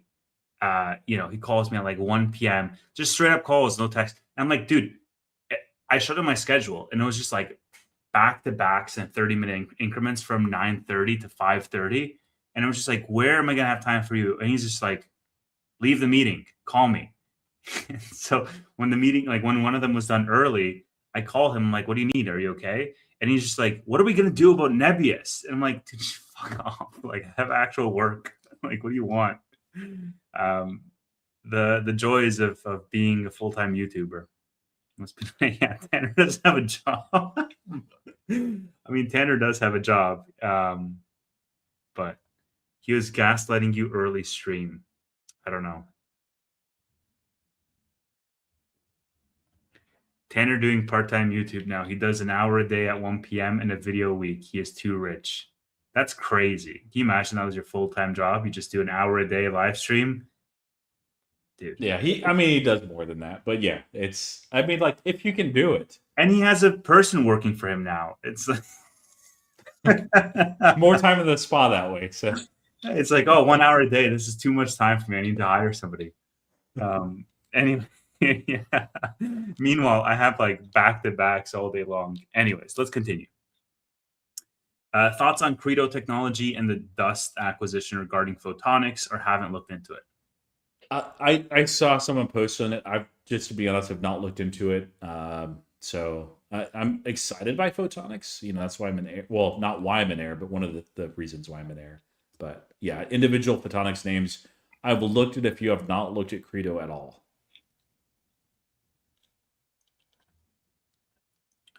Are you selling covered calls on Amazon at this price?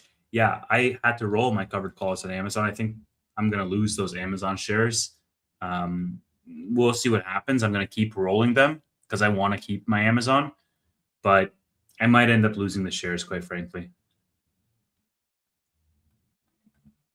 And if I do, oops, I just deleted a comment. Damn. If I do, then I'll just write cash secured puts to try to get back in. And if I don't get back in, well, I still have my spreads, so I'm fine. Thoughts on Hood and crypto? Roy, you can take that one. Yeah, I think we've already hit on crypto, but on Robinhood, like there's one other thing I want to share on Robinhood right here. It's kind of two things. So back on April 6th, there was an announcement with Robinhood and the Bank of New York that they are partnering and back-ending the brokerage side and the UI as well of these Trump accounts. And of course, as an American, it's really easy to sign up with these. Like you can do that within your tax filing itself. There are now 5 million total Trump accounts that are created. 1.2 million are eligible for the $1,000 seed money. Some of these other 5 million are eligible for funds because, like the Dells are, for instance, contributing. There's a lot of contribution out there as well. And there's a ticking clock that's going downward. But yeah, this is not necessarily a revenue driver that's massive on the front end for Robinhood, but they keep doing things like this that just open up new dimensions as far as TAM. They execute at an incredibly high level. I think this is a generational company. I really do. So if you're investing in it in the short term, anything can happen because it is tied to the crypto narrative right now. But there's a reason why there was a lot of buyers for it this week. It felt like zero good news was priced in, and the stock was cut in half despite crypto being like 12% of the revenue. So yeah, it's long. It's still cyclical. It's always going to have some element of that too. But man, they're such a good business and strong company. Yeah. Are either of you worried about the Clarity Act, stablecoins, basically infrastructure for ushering in central bank digital currencies? Aren't they basically programmable money? No, I think the stablecoin is really good for the United States. I think it's really good for companies.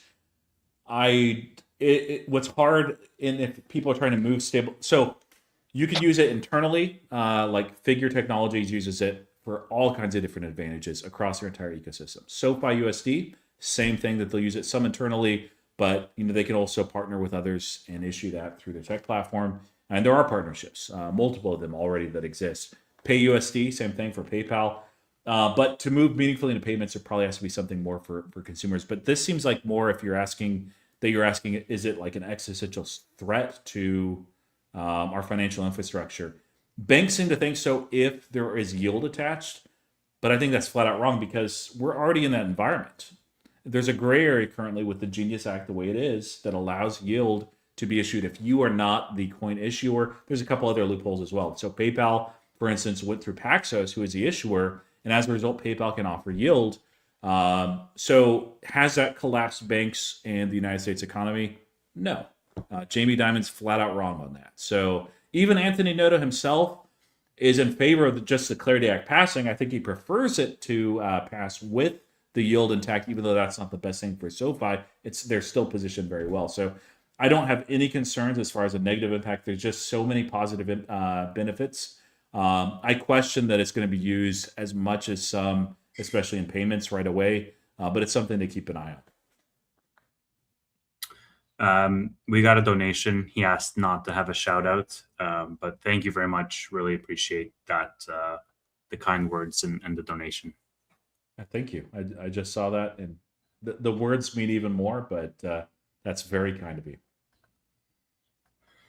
Zeta CEO stated he sees the company doing $10 billion in revenue in 5 years, or a 10x from today's stock price. What do you think, Ron?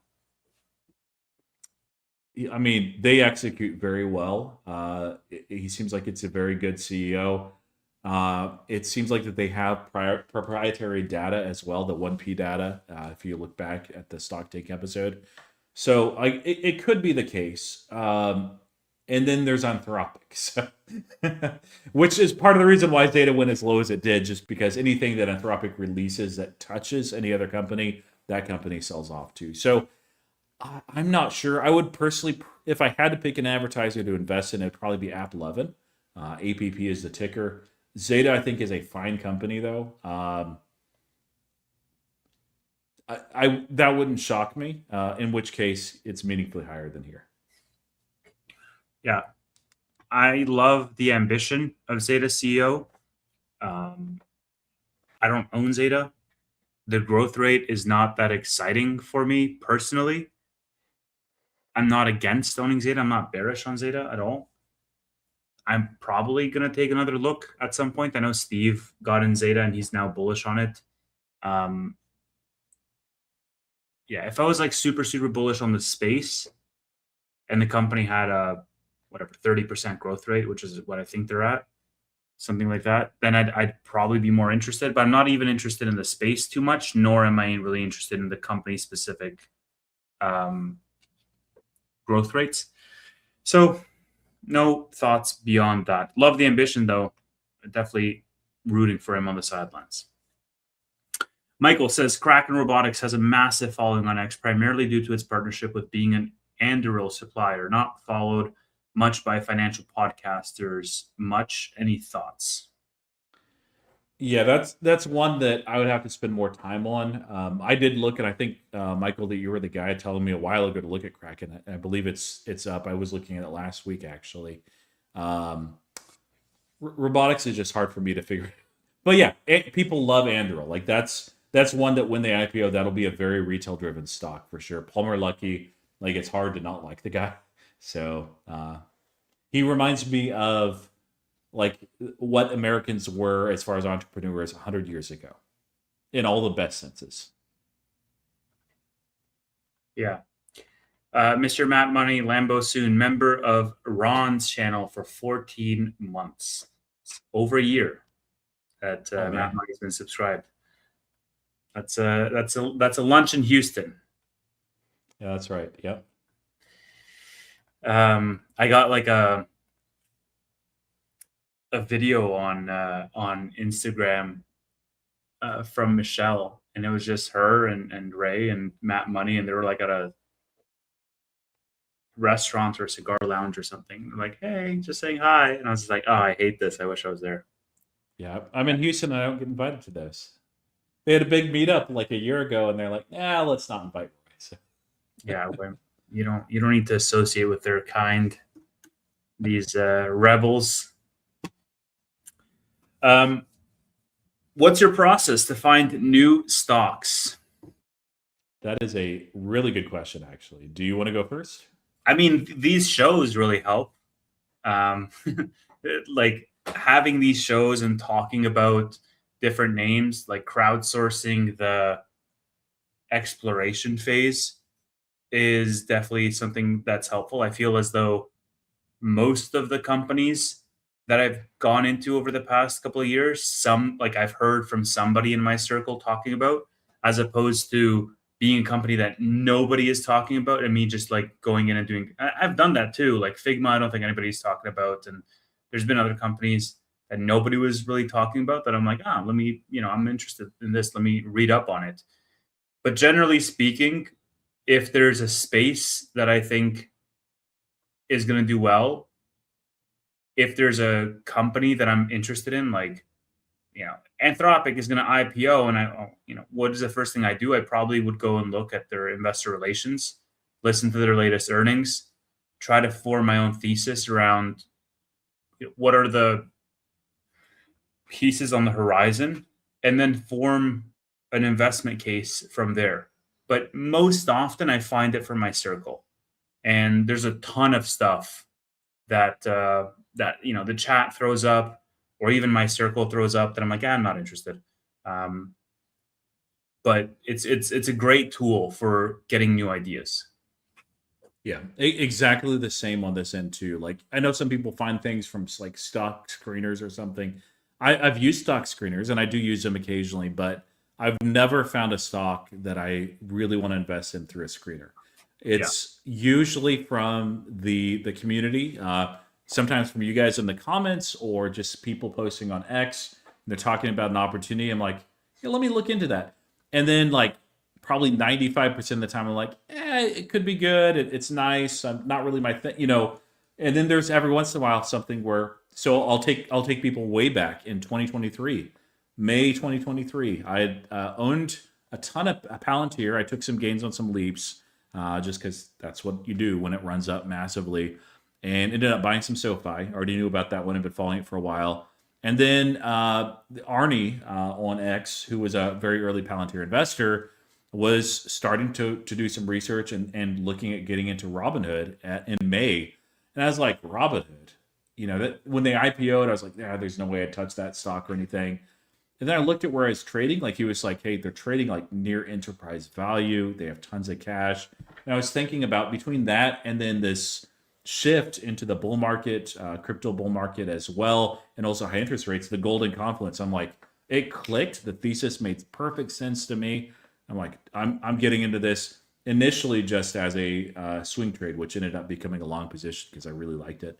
But yeah, almost every single one of my stocks is because somebody else pitched it or said something. I think Air is maybe the one that wasn't the case on that. But that was one where I saw a single post on X that just pulled something out from the earnings call on the mix shift of their revenue. I'm like, let me look into this company. What do they do? The more I looked, the more I was like, oh man. So I started investigating, and then investing, then investigating. But yeah, almost always community. Should not be the end place for you just because somebody's really successful and smart and has called a lot of stocks. Doesn't mean to get into it, but it does oftentimes mean if you respect them, do your own due diligence, see if it makes sense for you. Yeah.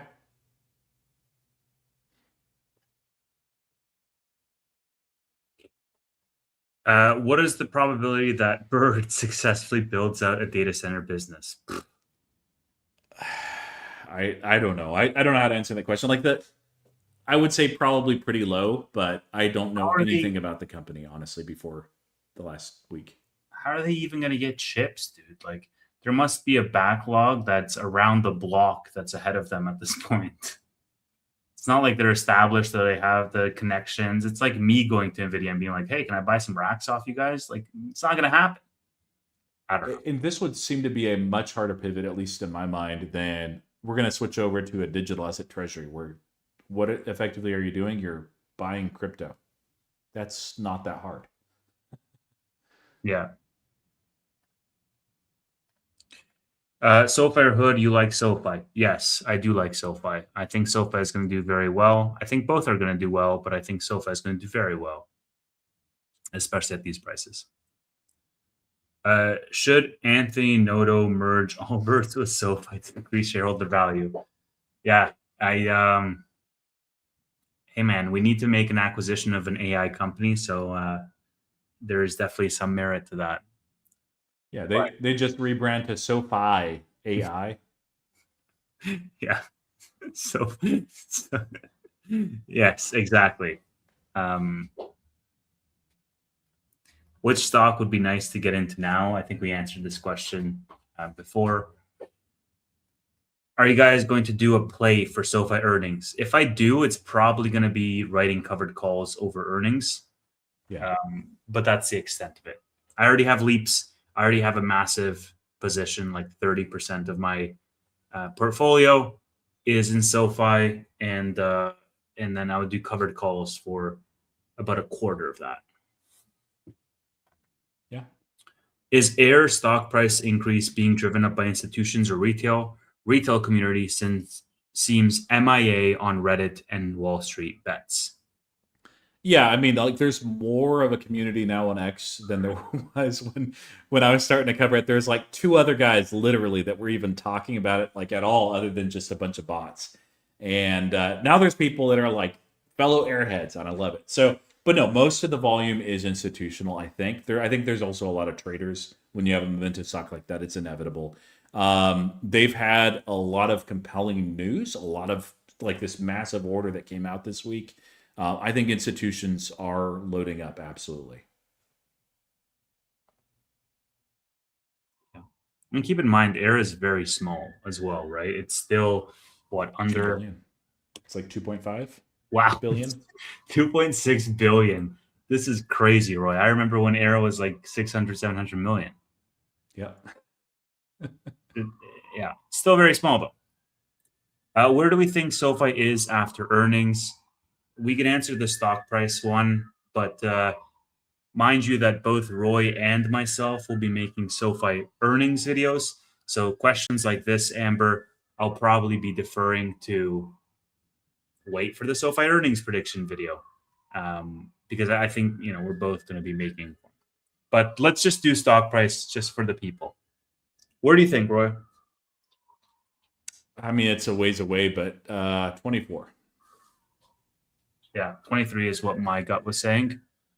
I don't think it's that far of a ways away. Like we're basically at 20. Implied move is what plus minus 12%, something like that. So we'll see. I mean, if we rally hard this week leading up into earnings, then you could be at 24 by next Friday, even before you see the earnings report, right? So, but yeah, 11.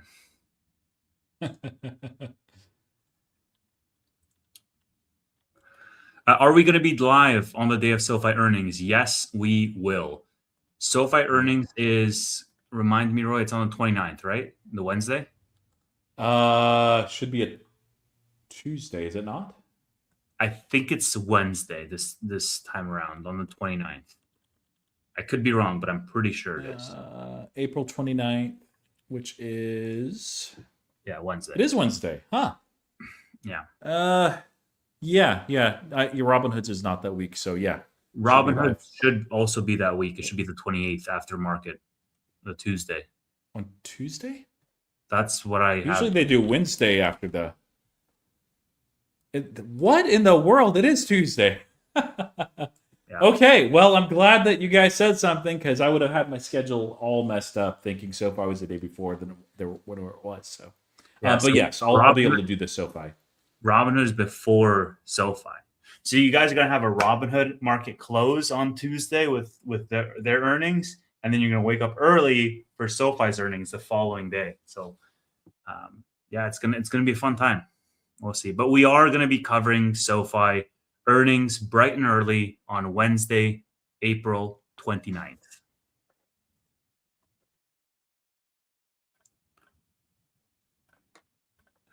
Any thoughts on buying ASTS here for the SpaceX IPO? Yeah, it's definitely interesting. I think Matt might get mad if I say yes to ASTS and no to Rocket Lab, but I think, what was it, Roy? Was it 2 streams or 3 streams ago where we had a whole segment on alternatives to how to play the SpaceX IPO? And I think there's definitely ways to play it. Yeah, yeah, I think so. I'm not interested in that personally, but I do see some others. I saw Garcia actually picked up some shares today. Maybe there are options. I'm not sure. Roy, will solar stocks come back like Enphase? What is Enphase at? Hold on. Yeah, no, I have it on one of my watch lists, and I look at that like once a month. Yeah, it's fallen. I thought that they were breaking out, and here we are again. Solar is extremely cyclical, and interest rates certainly have not helped. They have branched out, of course, from just primarily residential or really only residential to commercial as well. I've not kept up with Enphase like a ton, but you're just asking about solar stocks in general. Yes, the answer is yes. Like Elon Musk is still very bullish on solar. One of those kind of wild cards is if data centers actually end up being in space. They can, as far as the cooling, it's difficult, but they can solve that with black body radiation. Getting it up there, of course, is bullish for space stocks, but solar is going to be used very heavily for that, and it's incredibly efficient when you don't actually have the atmosphere that you're contending with. So, but I think even without that, like power needs are so substantial that it's not just this energy source or just that energy source. Like SMRs, are all the rage right now. Solar is going to be part of that equation too. So solar will have its day in the sun, and it might even be possibly you'll see a bottom before then, or with midterm elections. Like if Democrats do take back or look like they're going to take back both the House and the Senate, they tend to have policies that are a little bit more favorable towards green energy, like solar. Uh, so yeah, at some point, I just don't know when. Yeah. Agreed. Yeah, Enphase, I hadn't looked at it for months, and I kind of regret looking at it now. I feel sad for investors. Like It's it's tough. brutal. Like, and that's why I invested in VG. It wasn't for like a hedge at the time. It was just LNG is like an easier thesis. It's easier to see what's going to happen in the space, and Yeah. so that's what I did. I mean, you're in the wrong administration for Enphase, man. Like, you need to get through midterms, have Dems win a little bit of power, and then you can think about Enphase again. Yeah. Ain't nobody, ain't like, if you're in a Republican government, you're not thinking about Enphase. You're thinking about oil, baby, drill. You know? Any thoughts on OUST, which I don't know what that is? OUST. They do lidar. They probably do more than that too. I see their ticker every now and then. I don't know much about the company, but if lidar is their primary product, I'm not like it. There is going to be adoption of lidar, but I don't. I think that the thesis for a lot of lidar companies, these guys may not be in this type of lidar. Has been autonomous vehicles, and I don't think Tesla's going to need to make that switch, and others, there will be a market for it, but it's not massive. Yeah. True, baby, because Canada isn't. Yeah, look, I saw this post. Let me see if I can pull it up on my likes.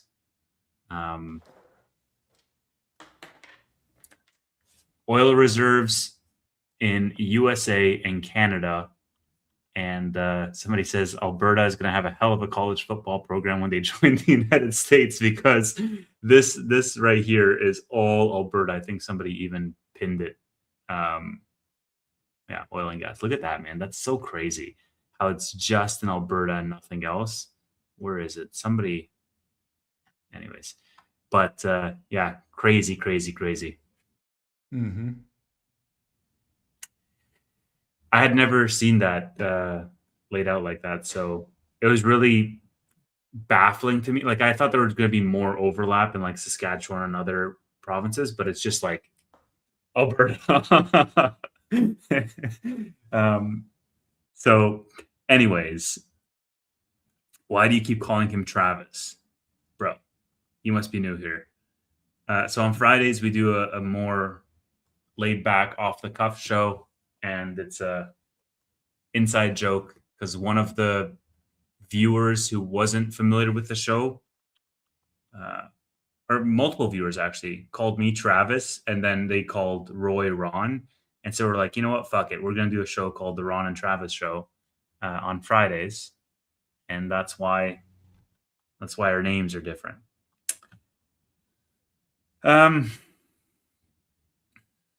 Let's see. Any views on Fastly? God, I haven't seen Fastly since 2021. I don't have an opinion on it. Sorry. Yeah, I've not looked at it in a couple of years.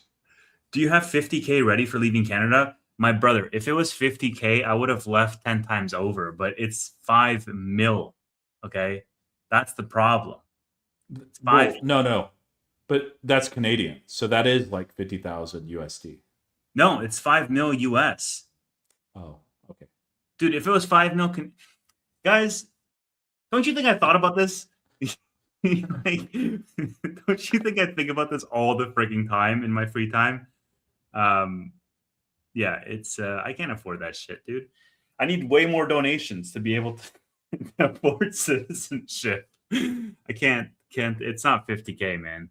I wish it was. Roy Tevis, will you be at Amit's upcoming meetup? I think the Chicago one is in May. With inflation, Amit's increasing the price to $300, same price as seeing Madonna live in concert. Yeah. So like the price, I don't think he makes anything on these. I'm like 99% sure he probably loses money. I know that there's been at least some that he has, and he's fine with that. Yeah.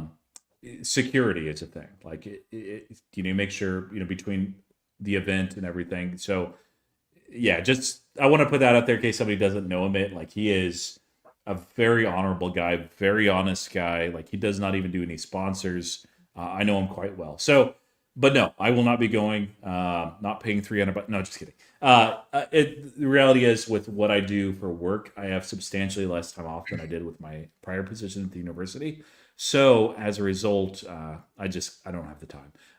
He is going to do a meetup. It sounds like in Texas later this year, and I will be at that one. And I'm going to get this guy to come too.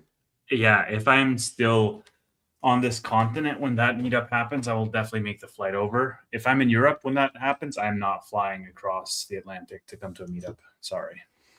Why go to Europe when you can go to Texas? Come on, man.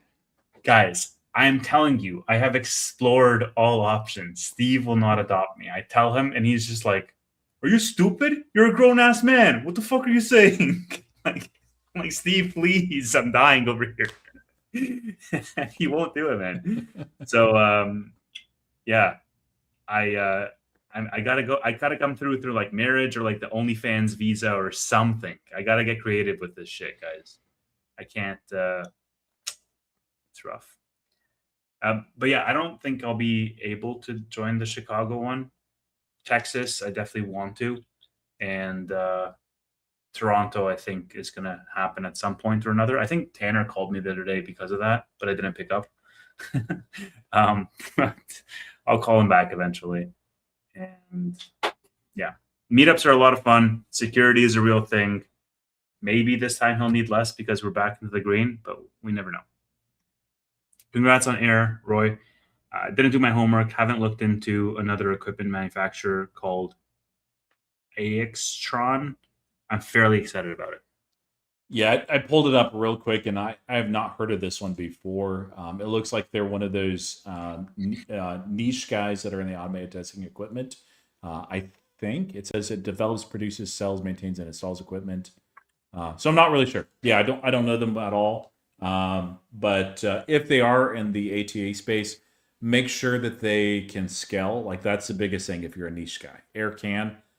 If these guys can as well, and they're in that space, great. If they're in some other part of the AI supply chain, like that is a very strong narrative. I see these guys are up a lot, but I don't know them personally. Yeah. Oh, yeah, exactly.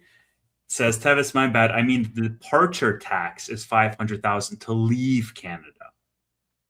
Did you guys not know this? Yeah. So basically, they had this convention, and they're now saying they're floating the idea of charging Canadians to leave Canada $500,000.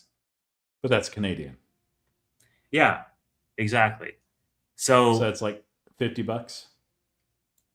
yes, exactly. But yeah, man, it's like all other amazing utopian countries. They're so good that they charge you if you want to leave them. Yeah, that's when you can tell things are going well. Yeah, exactly. I'm pretty sure there's a lot of examples in history where that's happened before, and generally speaking, let's move on. Are you still sold out for BM&R? Wondering if you have a price target for this year. I think BM&R is going to rebound. I definitely think that. I've said that before. I'll continue to say it. You know, it's at 23, 24 bucks right now. I could definitely see if we continue this rally, Ethereum is going to go up. I think BM&R is going to go up as well. Yeah, I'm still bullish on BM&R.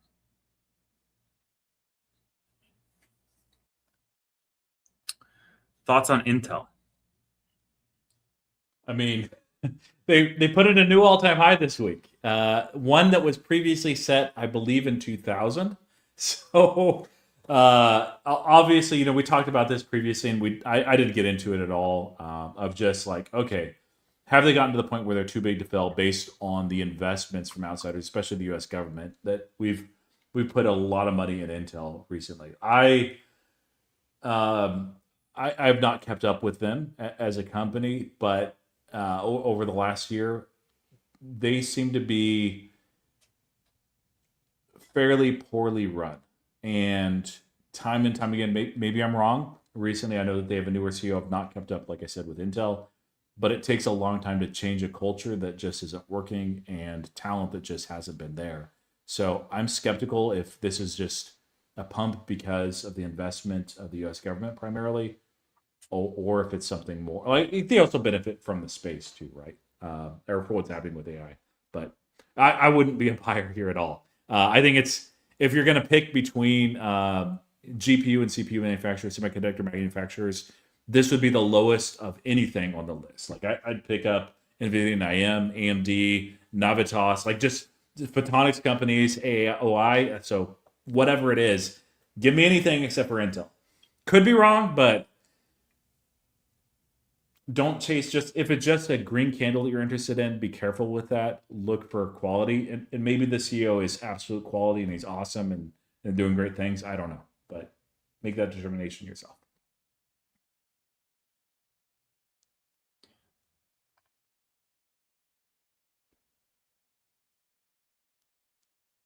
Wow.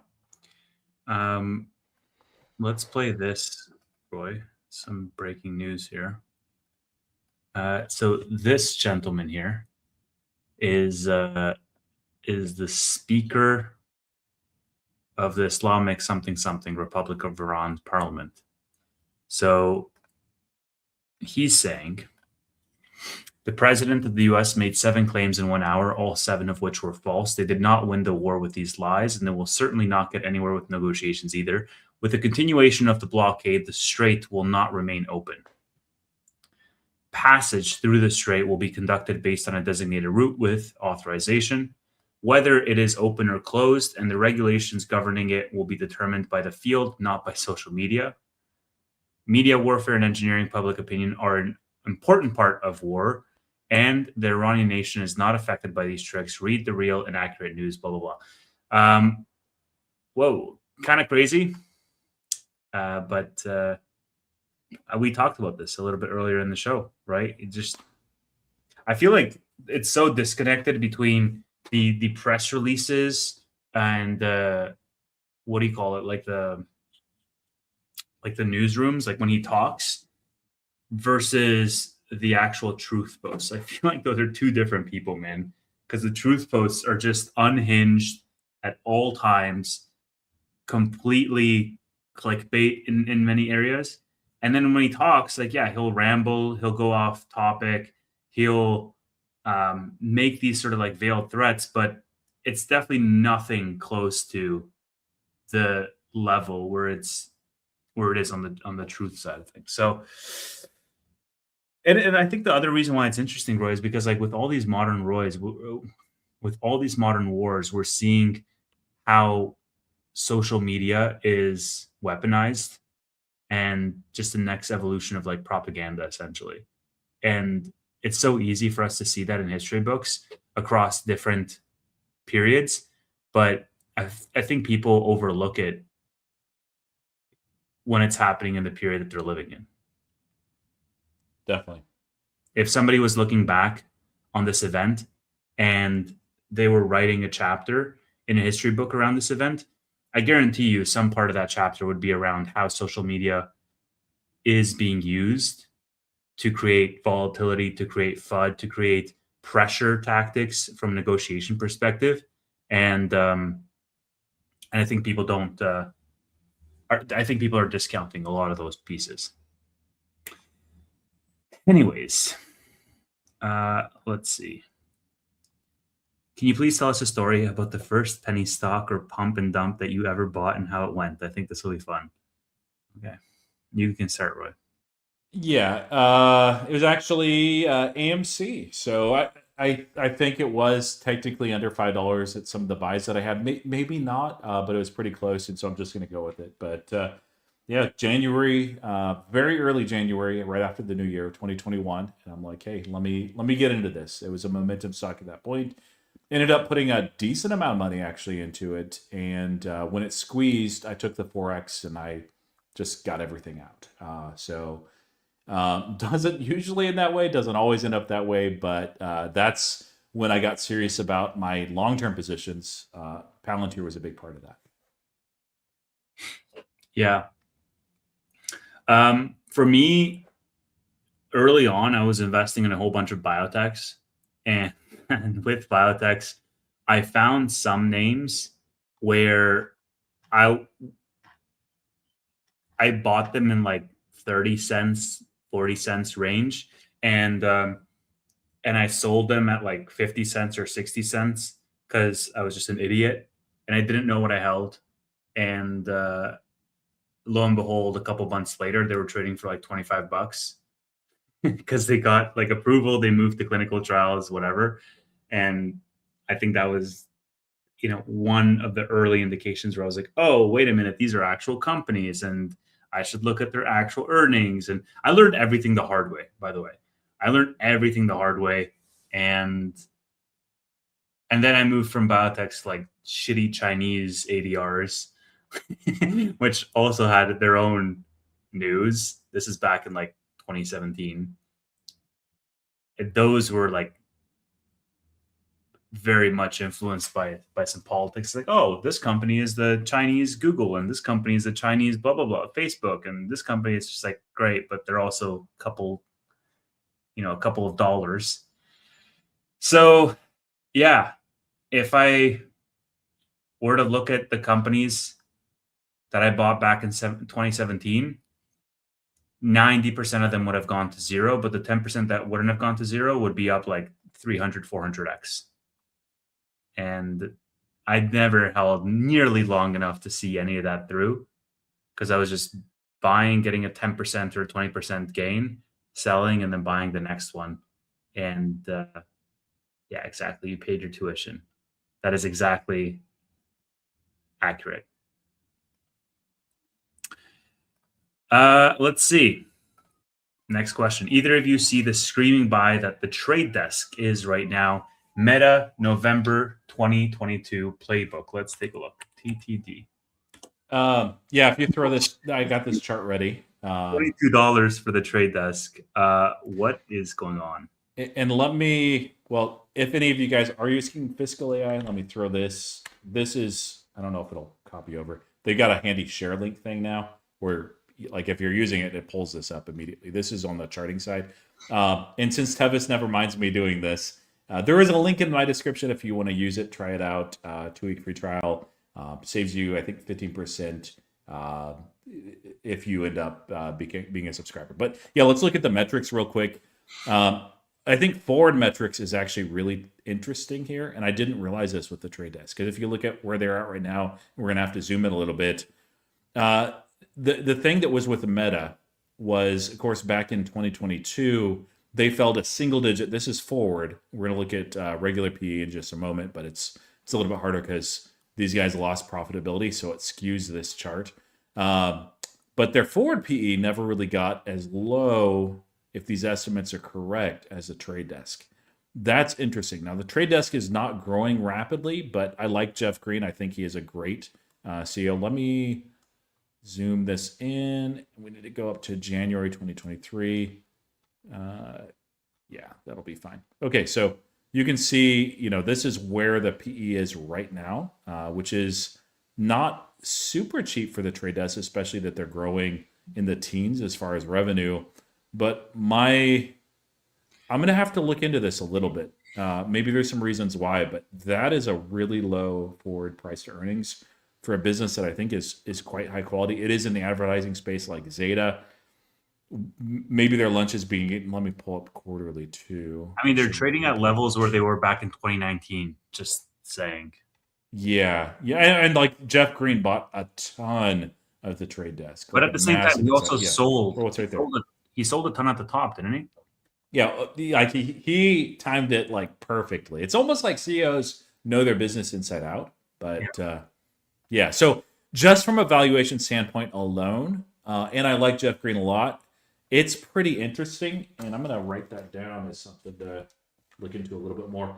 The harder thing is it's probably going to end up being in the too hard pile for me, just because trying to figure out what's happening in that space and like, okay, Zeta buy or App 11 or the trade desk, or is Anthropic disrupting them? I don't know. Read this comment. Midterm ad revenue expected to be 20% more than record major second half revenue tailwinds. Yeah, but like, don't you think that's priced in at this point? I guess not, because it's trading at like crazy low levels, but interesting. Any thoughts around the midterm being a potential tailwind there, Roy? I mean, like we're not seeing it with other advertisers right now. So usually it is, and political ads, are a huge amount of spin, so there's cyclicality in that. So we're gonna have to see. Shayna says it's a screaming buy, so I guess we have to look at it. I would actually okay. Let me open up their I TT. mean, the valuation, the forward price to earnings. Let me actually, yeah, let me do some looking at this side too, because I like Jeff Green a lot. So it is of interest, but Oh, they just reported on end of February. So what do they report again? In what, May? Something like that. yeah, they go late usually and quarterly. Okay, I'll share my screen. It doesn't matter. We can take a look Okay. independently Yeah, and yeah. just keep it This is moving. Q&A, so yeah. Thank you, Shanis, for pointing it out. We will see. We will mark this $22.50 for Trade Desk on April 17th, and we'll see where they trade. You can remember to clip this if you want. This is your screaming buy right here at this price. So if you all lose money, it's Shanis' fault. If you all make money, it's his fault as well. But do your own due diligence, please. So thanks for the question. All right, stock pick decision: Iron or ONDS for the next 6 months. Iron.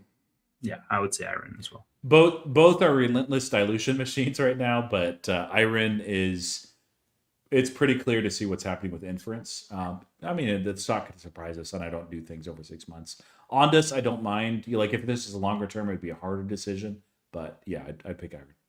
Yeah, I think Iron's also bigger. Like they're almost double what Ondas is, something like that. I don't know. I haven't looked. Ondas is a very small cap, so yeah.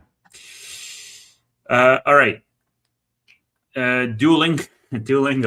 I saw Duolingo actually with some metrics recently that weren't looking very good. Maybe I can see. I think it might have been Brad that posted that. Yeah. Any thoughts from yourself there?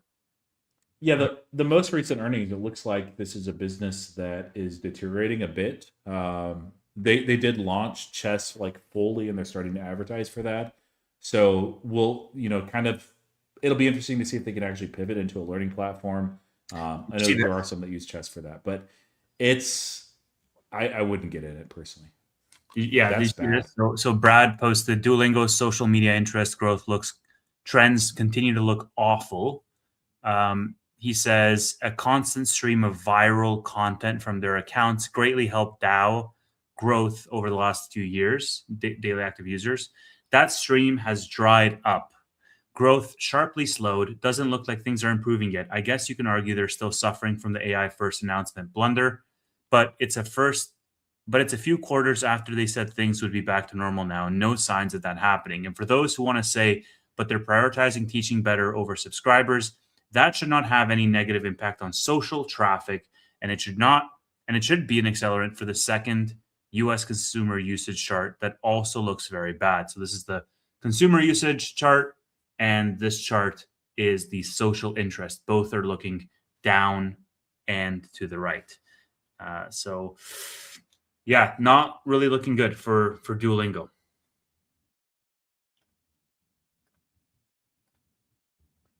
Yeah, I wouldn't touch it.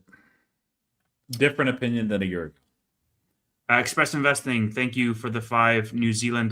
Next penny stock, grab a couple hundred shares, and then also thanks. Sorry, wrong stream. Here's your penny stock money, Roy. Keep the $5. Thank you, Appreciate it. from both of us. Tebis, how much money would you need to leave your job and do YouTube full time? I don't know. It's not like how much money would I need to have in the bank, because I think I can do that today if I really wanted to. It's more around like what would YouTube, like what would the prospect of doing YouTube full time earn me, that relative to my actual job. And I think for that to be a real equation in my mind, I would need to be probably the size where Tanner is right now. I think that's like the point at which I could do it. I could do it right now if I wanted to, but there would be a little bit of belt tightening. You'd be struggling for a while, and it would be a hurdle.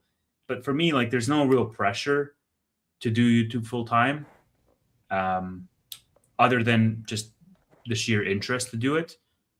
So, and I enjoy like my job. I have a lot of responsibility. I get to work on cool stuff, and yeah, lead a great team, great product.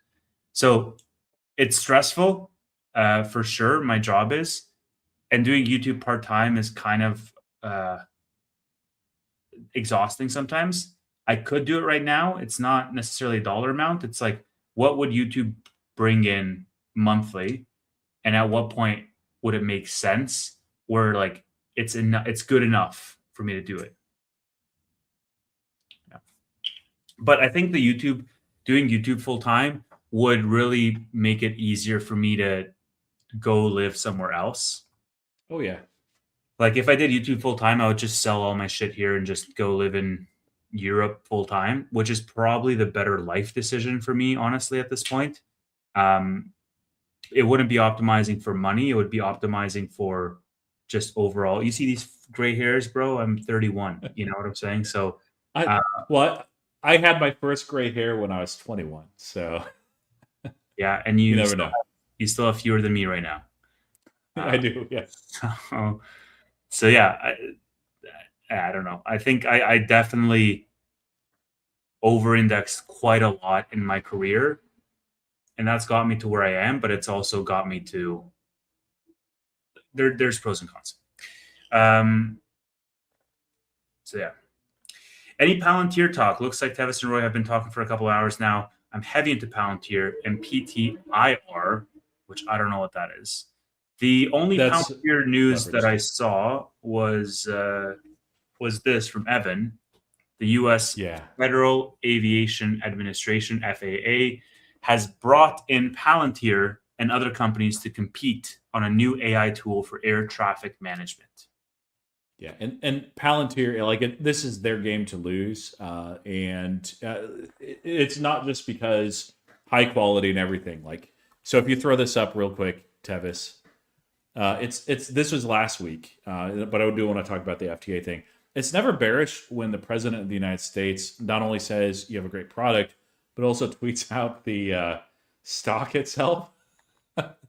I don't really love that, but okay. So Palantir, one of their really big initial success. They had good success with JP Diamond, JP Morgan Chase rather. I was thinking Jamie Dimon, and also BP. But what really helped them a lot was a partnership with Airbus that they launched Skywise, which basically I don't know for sure what this tool is. I have not read the article yet on Bloomberg. I did get tagged in the news. I just haven't had time since then. But they know the space very well. The way that Palantir has operated in the past, and it continues to a certain extent, is as they get into the space and they work alongside these clients, they get a good understanding of what that space looks like, the needs for that space as well, and they leverage that for future clients in that same space. This, I don't know. It might be one of those things where there's several different companies that are ultimately involved in building this out. But Palantir is winning this. I mean, like I would put heavy odds on that. So very well positioned. Net dollar retention is going to just continue to soar. If you look at earnings expectations, they're very bullish. Guidance is insane, and they probably will beat that. I've added to Palantir a little bit more aggressively over the last couple of weeks. Still a pretty slow DCA, but man, amazing company. I don't think for me, it's not a bad buy. Like I'm thinking 10 years out. It's still very expensive. It can go lower at some point. But my only two concerns with Palantir are what's happening internationally as far as like in the commercial side. That's been very lackluster, really outside of South Korea. South Korea has been actually really good. UK and also in the United States to a lesser extent, there's been some political pushback. I've seen that it kind of tapered off until maybe the last month or so, and it's ratcheting back up again. And I'm not really sure why. I think some of that was politically motivated, to be honest. But yeah. So yeah, very bullish, very excited. It's still pretty expensive. Yes. Um, Jeffrey, thank you for becoming a member. Appreciate that. yeah, I would love to throw up Michael's comment, but I'm not going to do that. But it's something that yes, Michael, I will absolutely do that. All right, let's. Have we just been talking for 2 hours straight? Yeah, like 2.5 hours to be precise, and we do that twice a week. Um, it's kind of crazy, Roy. The fact that I've never met you like in person, and we just shoot the shit for like 5 hours a week on average.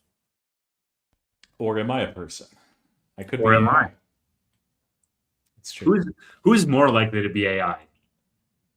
Probably you. The amount of offside Maybe. that I say is like, yeah, this is not AI. Let's see. What do we have next? What interests you about European lifestyle? Pedro Manuel Amaral lives in Portugal because he's a lucky bastard. I like the lifestyle in general, man. Like, yes, it is more expensive because, like, Canada might as well have pesos at this point.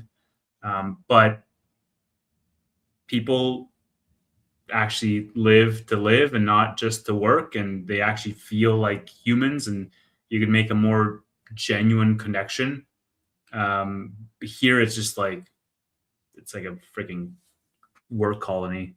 uh, but yeah, and it's like the weather's great, and that really affects your morale as well. We had like 2 days of sun here, and I was like, oh, it's not that bad, and then continued to have 2 more weeks of rain and fog. um, what isn't interesting about the European lifestyle? Like they live on $30,000 a year and they love it. They love their life. Dude, I could live on $30,000 a year and love my life. Just live off espressos and cigarettes and be happy as a clam. Think about it. Yeah, the work-life balance is really what appeals to a lot of people. And there's a lot you can criticize Europe for, and I think rightly so, but the work-life balance, people push back on that. And I'm like, dude, like maybe some of it's silly, like a lot of the holidays and everything, but I think a lot of it's envy. Like, if you can be set, be comfortable, and have plenty of time, personal time off to enjoy the culture, enjoy the history that's there, enjoy your family, your community. That's awesome. Absolutely. Absolutely. And yeah, we have not met in person, but we will this year. That's going to be a This goal. year. Yep. Uh, Tevis and Roy, you guys are doing much better than others. Keep it up. Thank you very much. Adam says he bought Nebius at $92 and sold to cover trading losses that week. Congratulations on the gains. Where in Europe would I be interested in living? Eastern Europe, Mediterranean specifically. I think Portugal could also be nice. Yeah, Spain is parts of Spain are nice. I definitely wouldn't want to do the UK or France or Germany. I could see myself in Poland. I could see myself in Greece. I could see myself in Mediterranean countries. Italy, I no. lived in Italy, no. I lived in Belgium for 6 weeks when I was a teenager, and it was great. It was amazing. We got to see quite a bit of Europe too, but I'm sure it's changed a lot since then. But man, if I had to pick back then, it would have been Belgium. Yeah, Belgium is great. Belgium is honestly, it was one of those countries where I was pleasantly impressed with Belgium. Like the culture is so on point with exactly what I thought Belgium was going to be, and the luxury in all the building. It was a hidden gem for sure. Go to Food's really good Glasgow. too. I did. I spent a month and a half in Glasgow because one of my good friends is from there. Glasgow is nice. Scotland is everything's cold about Scotland except the people. The people are fantastic, but everything else is frigid. Yeah, on a boat. That could be nice. Yeah, Poland cold. Dude, I'm in Canada. Like, what are you saying? Like, uh, what's wrong with Italy or France? Oh boy. I don't know. They just seem like pretty, just not my vibe. Let's put it that way. And I have family in Italy, and they love it. And whenever I go, I love it too. It's gorgeous. Just the people, man. Italians are the most smug, self-centered kind of people, and it's just like, ugh. Every time I go there, I got to deal with their big heads. Uh, yeah, Croatia is beautiful. Been to Croatia. I love Adam James's comments. I'm just not gonna throw them up. Yeah, Um, Natalia said, "Why not Russia, Moscow, and St. Petersburg?" I mean, like right now with the war, no, and the hostility between the West. But I would love to visit Russia. I really would, especially St. Petersburg. That would be really cool. So um, one day, hopefully. I would love There's a to. lot of one days, hopefully, though. I definitely would love to. It's like I get these countries drilled into my head of where I want to go, and it was Japan. I was like top of my list. I want to go to Japan, and I did. And then it was Argentina, and I did. And now it's definitely like the Nordic countries and Russia as well. I feel like I'm definitely gonna do Denmark this summer because like once you're in Europe, it's like a 100 euro flight, um, Yeah, and then we'll see. most of my ancestry is from Denmark, so we were Oh, Vikings. there you go. Few years till Roy is an empty nester. Big Beard says. Not far, 4 years. Which and like that could be interesting, Roy. Like you moving to Europe, dude. If you were in Europe, I would 1000% move to Europe.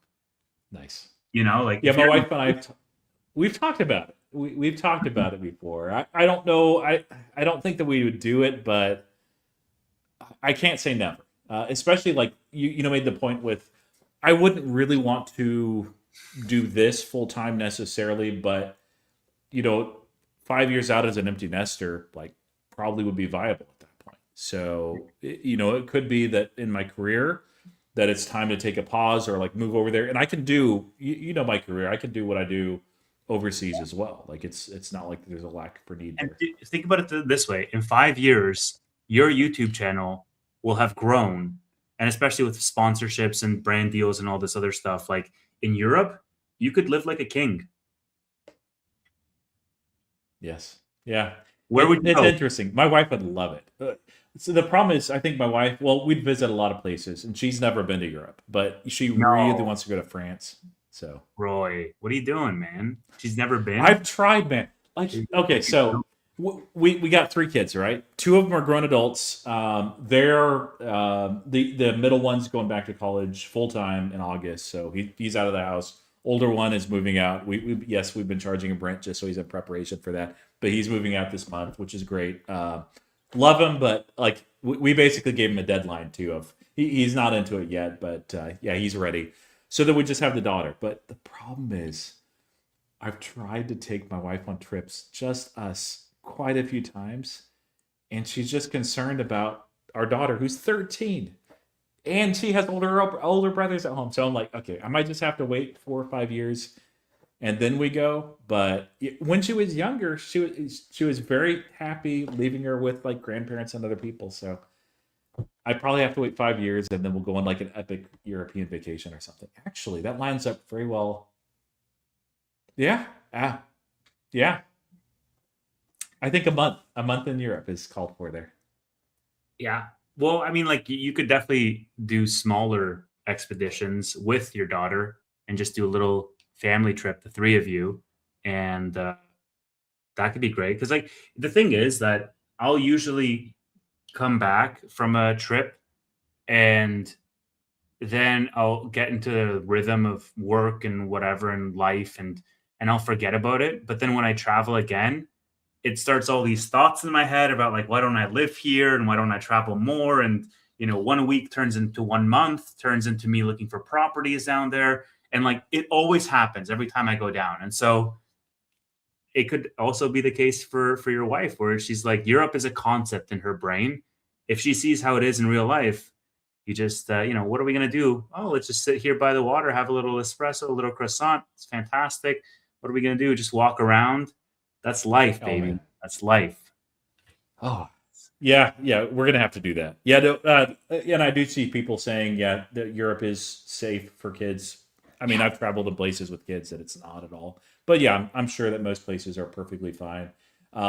We're likely to go back to where I was born and raised up in Alaska as a family trip next. So, uh, I'm so sure that Disney Paris, Disney is not appealing to me. I'm not that type of guy. Uh, Give me the museums, the culture. I love museums. Oh man. yeah. Latvia, I'd love to visit Riga. Just all three of them. Just do Latvia, Lithuania, and Estonia. Um, yeah, man. So this summer, so I had this thing, Roy, where like every year I want to do at least one new country. Because it started off with like me setting this goal for myself, whereby I wanted to have at any point. I think I've told you about this before, but I wanted to have at any point in my life more countries than whatever my age is at that time. And I got there last year, and so now I'm at 34 countries, and so I want to keep up the lead essentially. So it turned into one new country per year to maintain it. And I feel as though this summer, when I'm going to be in Europe, I'm just going to do small trips, like weekend trips. Like, okay, I want to go to Bulgaria for a weekend. I want to go to Czechoslovakia or Czech Republic for a weekend. I want to go, to all these different countries because I have a nice little home base and I'm going to be there for a couple months. So why not?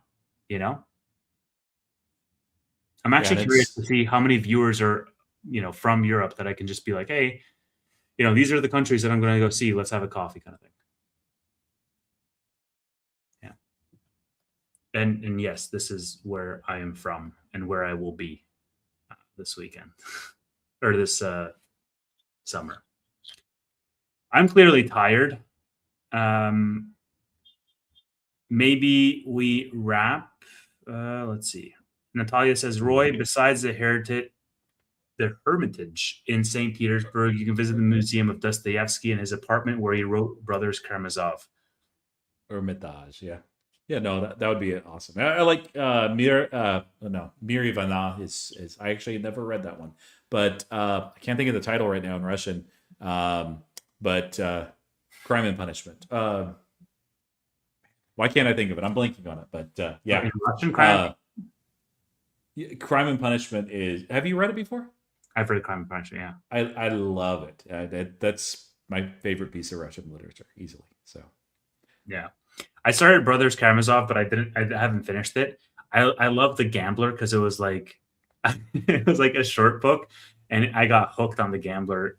So I don't know if you know the story behind The Gambler, but mm, basically Dostoevsky was a big gambler himself, and his publisher came to him that his publisher had paid him in advance, and it had been like a year plus that he hadn't written anything, he hadn't shown any chapters or whatever.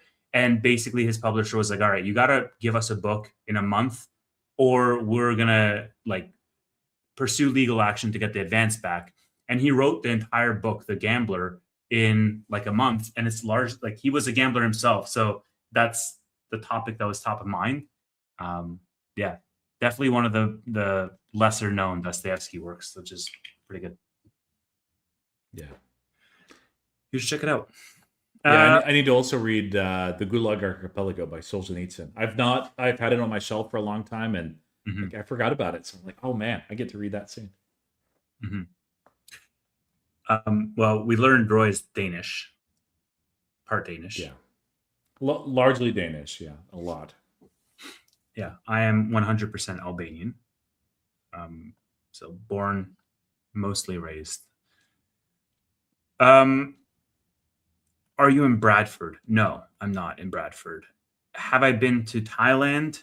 And if you could live anywhere in the world from the places you have seen, what would be your top three? I've not been to Thailand yet. I definitely want to visit Thailand. Top 3 places that I have been that I would live in.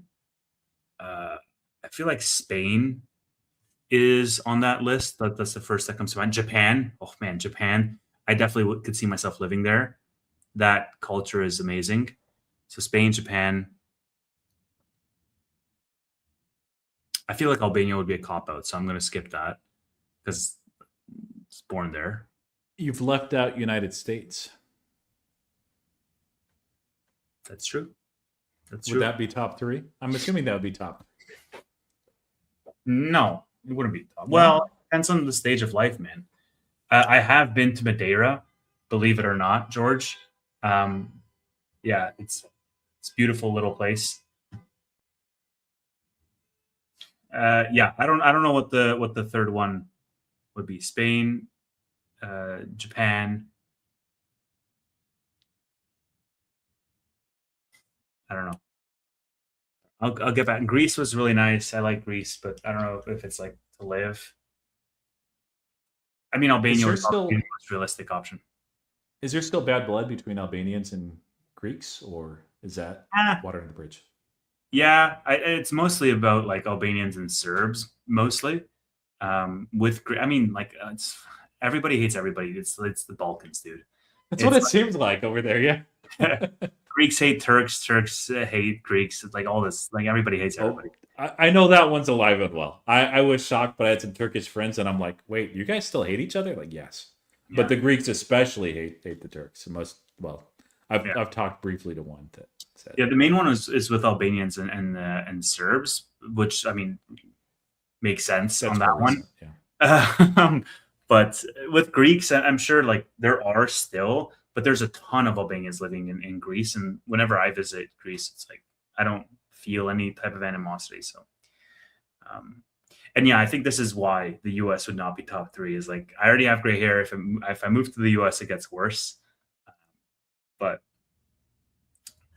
all right, but if you move to Texas, you just put a cowboy hat on it. If Texas, so yeah, Texas might be in the top 3. Definitely not NYC, but Texas would be nice. Yeah, London. I was in London in 2019. 2019. It was lovely. I really enjoyed my time in London. I feel like me visiting London in 2026 might be a little bit different than me visiting in 2019. Lots has changed. So London is not on my list.